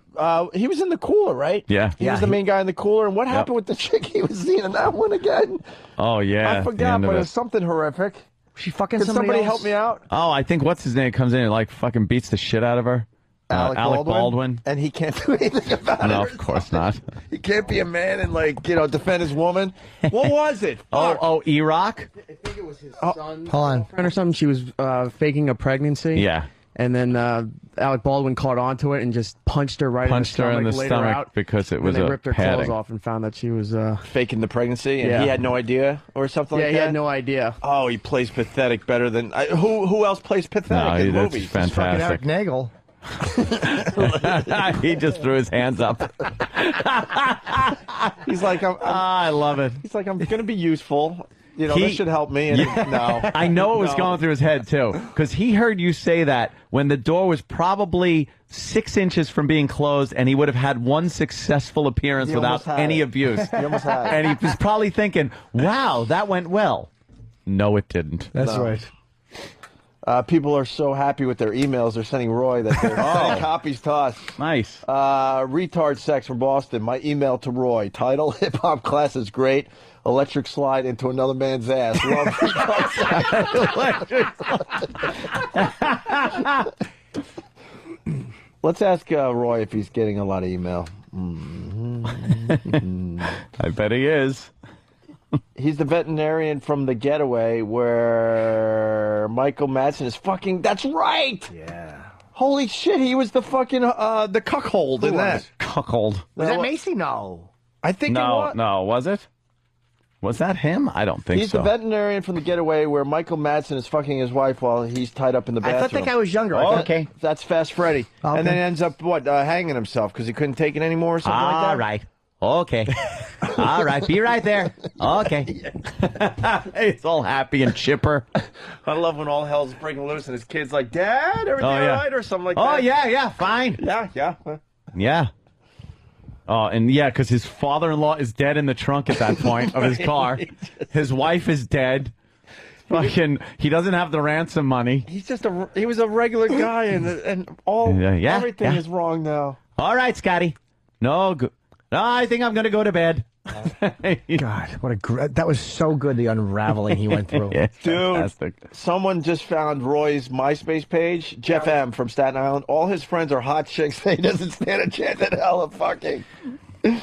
And then Stephen asks, of course, from Bayshore, I love Macy's facial expression in Fargo when the customer is yelling at him about getting ripped off because he's getting charged for the clear for the True Coat. The True Coat. Well, that True Coat, I got to tell you. Well, I'll talk to my supervisor. I'll talk to my boss. Yeah. Okay, yeah, in the cooler, E-Rock pretty much said it, John Regan from Bayonne. In the cooler, Macy's son tries to con him by pretending his girlfriend is preggers. Right. Hold on. But Alex Baldwin's character sees right through it, punches her in the stomach, and then breaks the son's ankles. That's right. All right. What is the MySpace page? Did we find it? I had it up before. Oh, I didn't see it. I got a tinkle. Oh, Can we see it? little tinkle. Well, we're gonna go. We're gonna seg into line of the day and get out of here a little early. Yes. We got to be at Sirius XM at 11 o'clock. Yeah. So Hurry up, Jimmy. let's get the Hurry up, Jimmy. the fuck out of here. Oh. Let's make like a tree and get out of here. Jimmy, what's his friends? Because we could do line of the day while you leave. He's not a bad looking. Let me see his pictures. Oh Jesus. He's got a MySpace page. He put 100 years old. I love that. It's probably accurate. Is that his MySpace page? Yeah. Wow. I gotta log in. Hang on. Let's find it. Nice. Nice find. Good find. Yeah. I want to see what his friends are. Oh, that was Travis? All right, then it's a sucky find. Yeah, Then it's a gay find. Of course it is. With a dumb dog. Probably one of Travis's top friends. A fake wife to make like he's heterosexual. This is sad. When you know you've done 5 hours of your best work, and then you get someone like Anthony from Mandeville writing. Not sure if you all talked about her yet, but Google Lauren Franco. Oh, come on. Come on. Larin. Here's some of his We've pics. been Google bombing her all day. Leryn Franco for one of the hottest chicks ever. Oh my God, is that a picture of him as a hippie? Yeah. Yep. Oh, All let's right, see. let's Hey, see. Mark Maron. Let's see. Wow, that is It a doesn't get any bigger than that there? The web is being very slow today. intratubes. Wow, he looks like one of the Allman brothers. He looks kind of like a Dwayne Allman. Yep. Love Dwayne Allman. Wow, okay, that's an old fucking picture. You're right. He's got to be pushing 60. Go to the bottom if you can. There he is. There's a headshot smile. Who are his friends? Like, does he have? I want to see who his friends are. They're all like prostitutes and fucking strippers. Wait, let me see what his favorite movies are. Hold on. Favorite movie? Let's see. Television. Educational programs and documentaries can teach, illuminate, and yes, even inspire. That's not my quote. Guess whose? I don't know. Let me take a guess. Another bore. Books read too many. Ah, there you go. Heroes. Frank Gifford. Muhammad Ali, and any man that's with an M who fights for what he believes despite the odds. What did Frank Gifford fight for? Ass sex with some fucking rat in a hotel room? Oh, no. Please. His general interest. Justice. And the American way. Yeah, okay, Superman. Yeah. Music. Hip-hop. Thanks to my instructor at Broadway Dance Center and Salsa. Thanks to the cute little Asian girl who asked me to dance at the Copacabana, but I had to say no because I couldn't dance salsa at that time, not to imply that I can now. Oh, there's a joke that a comedian used. I know it's a long sentence, but what do you expect from a lawyer? This guy's This guy's an older Master Poe. He's a tool. Exactly. He takes hip-hop at Broadway Dance Center and Salsa. Oh. And the little Asian girl who asked me to dance, but I had to say no because I was a soldier as she was running away with napalm on her. Dude, Tim H. from Columbus has it, man. Instead of a duel, Roy and Jimmy should have a hip-hop dance-off at Ladies' Night. Oh, there you go. I would we can go to the club of my choice. Oh, I should fucking take it. What's that tranny club on First Avenue? Tranny club. Oh, God. Let's see who gets recognized first, Roy. Jimmy was hoping that me and you would fight for the answer there, Who's, Anthony. We'd both be screaming out the answer to that question. Oh, I know. Well, what's the name of that tranny joint? Oh, yeah, well, Jim. Jim, let me Oh, guess. yeah, you're right. Lucky Chens, thank you. Why did I know that? Who's all right, there's a couple of broads. That must be a. Yeah, all right. I'm looking at some broad. That must be one of his hip Why is hop a black dude with a chicks. young Superman shirt on? You know what? That's Smash, yo. And then the other guy is named Champagne or something. Look at the black dudes. You know, like all young black guy friends Yep. and hot white chicks. Well, they might be the hip hop and Hispanic and black chicks also. I'm though. sure they are. What a phony with the racial stuff. This guy is a phony with the race thing. Phony. There with is the racial no stuff. such thing as race. Oh, really. stop it! All And then you right. get mad at me for playing with semantics. Do you know Earl? One of his friends, Earl, a.k.a. Uncle Champagne, laughs at you, motherfucker. He fucking laughs at you, Roy. You guys are missing the best part of his MySpace page. What's that? He has 82 friends. 82 friends. 82 Something friends. tells me he's going to get a few more friend requests tonight. Oh, can we see some of the comments people have left? Hello, friend. Well, I want to see where his URL is so we can give it out for the. I would love to see some Dude, of the the girls on his top 19 there or whatever are so fuckable. Wait, look. Let's see. That was Clubs. Fun little spot. Okay, let's look at the girls. Issa left him a message. Thanks for the request, XOXO. Miss Issa, LA's #1 station, 102.7. So it's a fucking So he spam gets a ad. spam. A spam from a hot chick. Spam from a hot chick, and he made his friend. Because he requested a song. Oh, let's see. Roger put nature versus. Oh my god. Wait, but hang on. The time span between those comments. Yeah. Let's see. January 5th. January 5th was the last comment left, and then we get down to Roger, and that was February 4th, 2007. Jesus Christ. Roger left 2 in a row. Roger's obsessed with him. Fucking get a hold of yourself, Roger. Roger, enough. Roger's obsessed. Well, because I think Roger could read between the lines, if you know what I mean. Oh my god. Roger thinks he has a shot. Roger has left a lot of these fucking awful. Roger keeps leaving these bad fucking Well, the Mona Lisa one is spam things. A before and after with the Mona Lisa. Roger's a real fucking creep. Holy shit. And the after There's another the Roger. Mona Lisa a month Oh, after being in the wait. U.S. Yeah. Oh, this is a funny one. Go down. This Roger's a real cut up. August 22nd of 06. He can't get enough Roy. No. He wrote, "Hi, Roy. I'm glad." Oh, what did he say? I'm glad to have you. I'm glad to have you a friend. Now, don't get into too much trouble here on MySpace, okay? LOL. And then he put SKOL Roger Skull. Don't get into too much trouble on MySpace. LOL. Dude, when is that funny? Boy. Unless it's on That's Gary hysterical. Glimmer's page. He joined MySpace about 2 years ago, almost to the day, August 13th, 2006. His buddy Mark Andrew Moore welcomes him to MySpace, and that comment is still up on the first page. On the first page. He's a remarkably unpopular man. Yes. There's no next. Who does he give out his MySpace no address? next. Yeah, as far as comments, there's no next. All right, we gotta go. Who does he give his fucking MySpace out to? He probably just hands it out to mole people. Yeah. They have no computers. We're obsessed with Roy. Roy. Can we do line of the day? We got to get out of here. Yes, one of his do that. favorite movies is also Milk Money. I don't know if you had mentioned that. Ugh. Casablanca. Where is he? It's Back to the Future, you fag. Go line of the day because we got to go. We were supposed to be out of here already. Okay. We can't be late for this shindig. All right. Line of the day is brought to you, I believe, by Carbonite still. Carbonite. My health doesn't allow it. Carbonite.com backs up your computer hard drive so you never have to worry about losing any of your files. Check it out at Carbonite.com, promo code XM. Here is a runner-up line of the D. He believes it's going to be Hillary in a surprise, and we should hear anytime tomorrow or Friday because there's a stump event scheduled Saturday. Oh, great. So now Heather Mills is involved. Ooh, stunt brain. I was right on there, too, behind you. Of I course. was like, okay. I knew I had to fucking get to that one quickly. Kenny, bring scissors, please. What's the next one? Let's do it. Yeah, next runner-up line of the day. Yeah. Where are you? Boo. Boo. Thank you. Yeah, bye, Steve. Hey.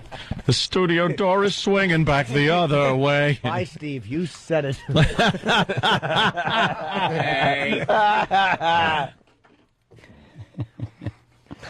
That's stuck in my head all day. What? Just so you know, I do that obnoxious laugh Pendulum. on purpose. On purpose. The pendulum is swinging back the other way. What do you...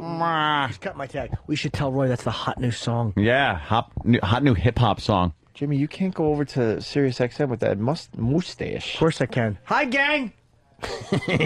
Best get out of my way. Here's another runner-up line of the D. Retard sex from Boston. My email to Roy. Title, hip-hop class is great. Electric slide into another man's ass.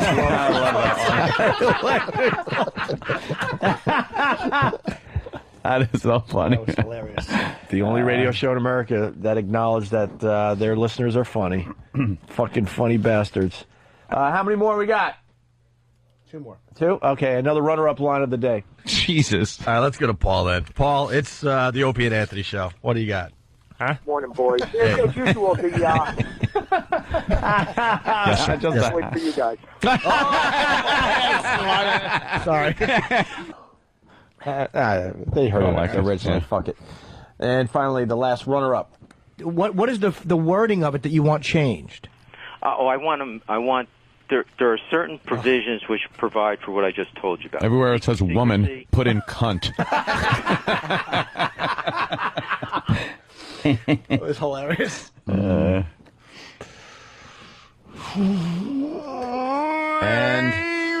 no delay. Let's go because we got to go. Oh my God, we were No supposed to be there. fucking around. We can't keep hoo-hoo waiting. Here is your line of the day.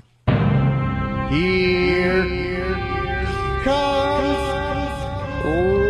light of the day, light of the day.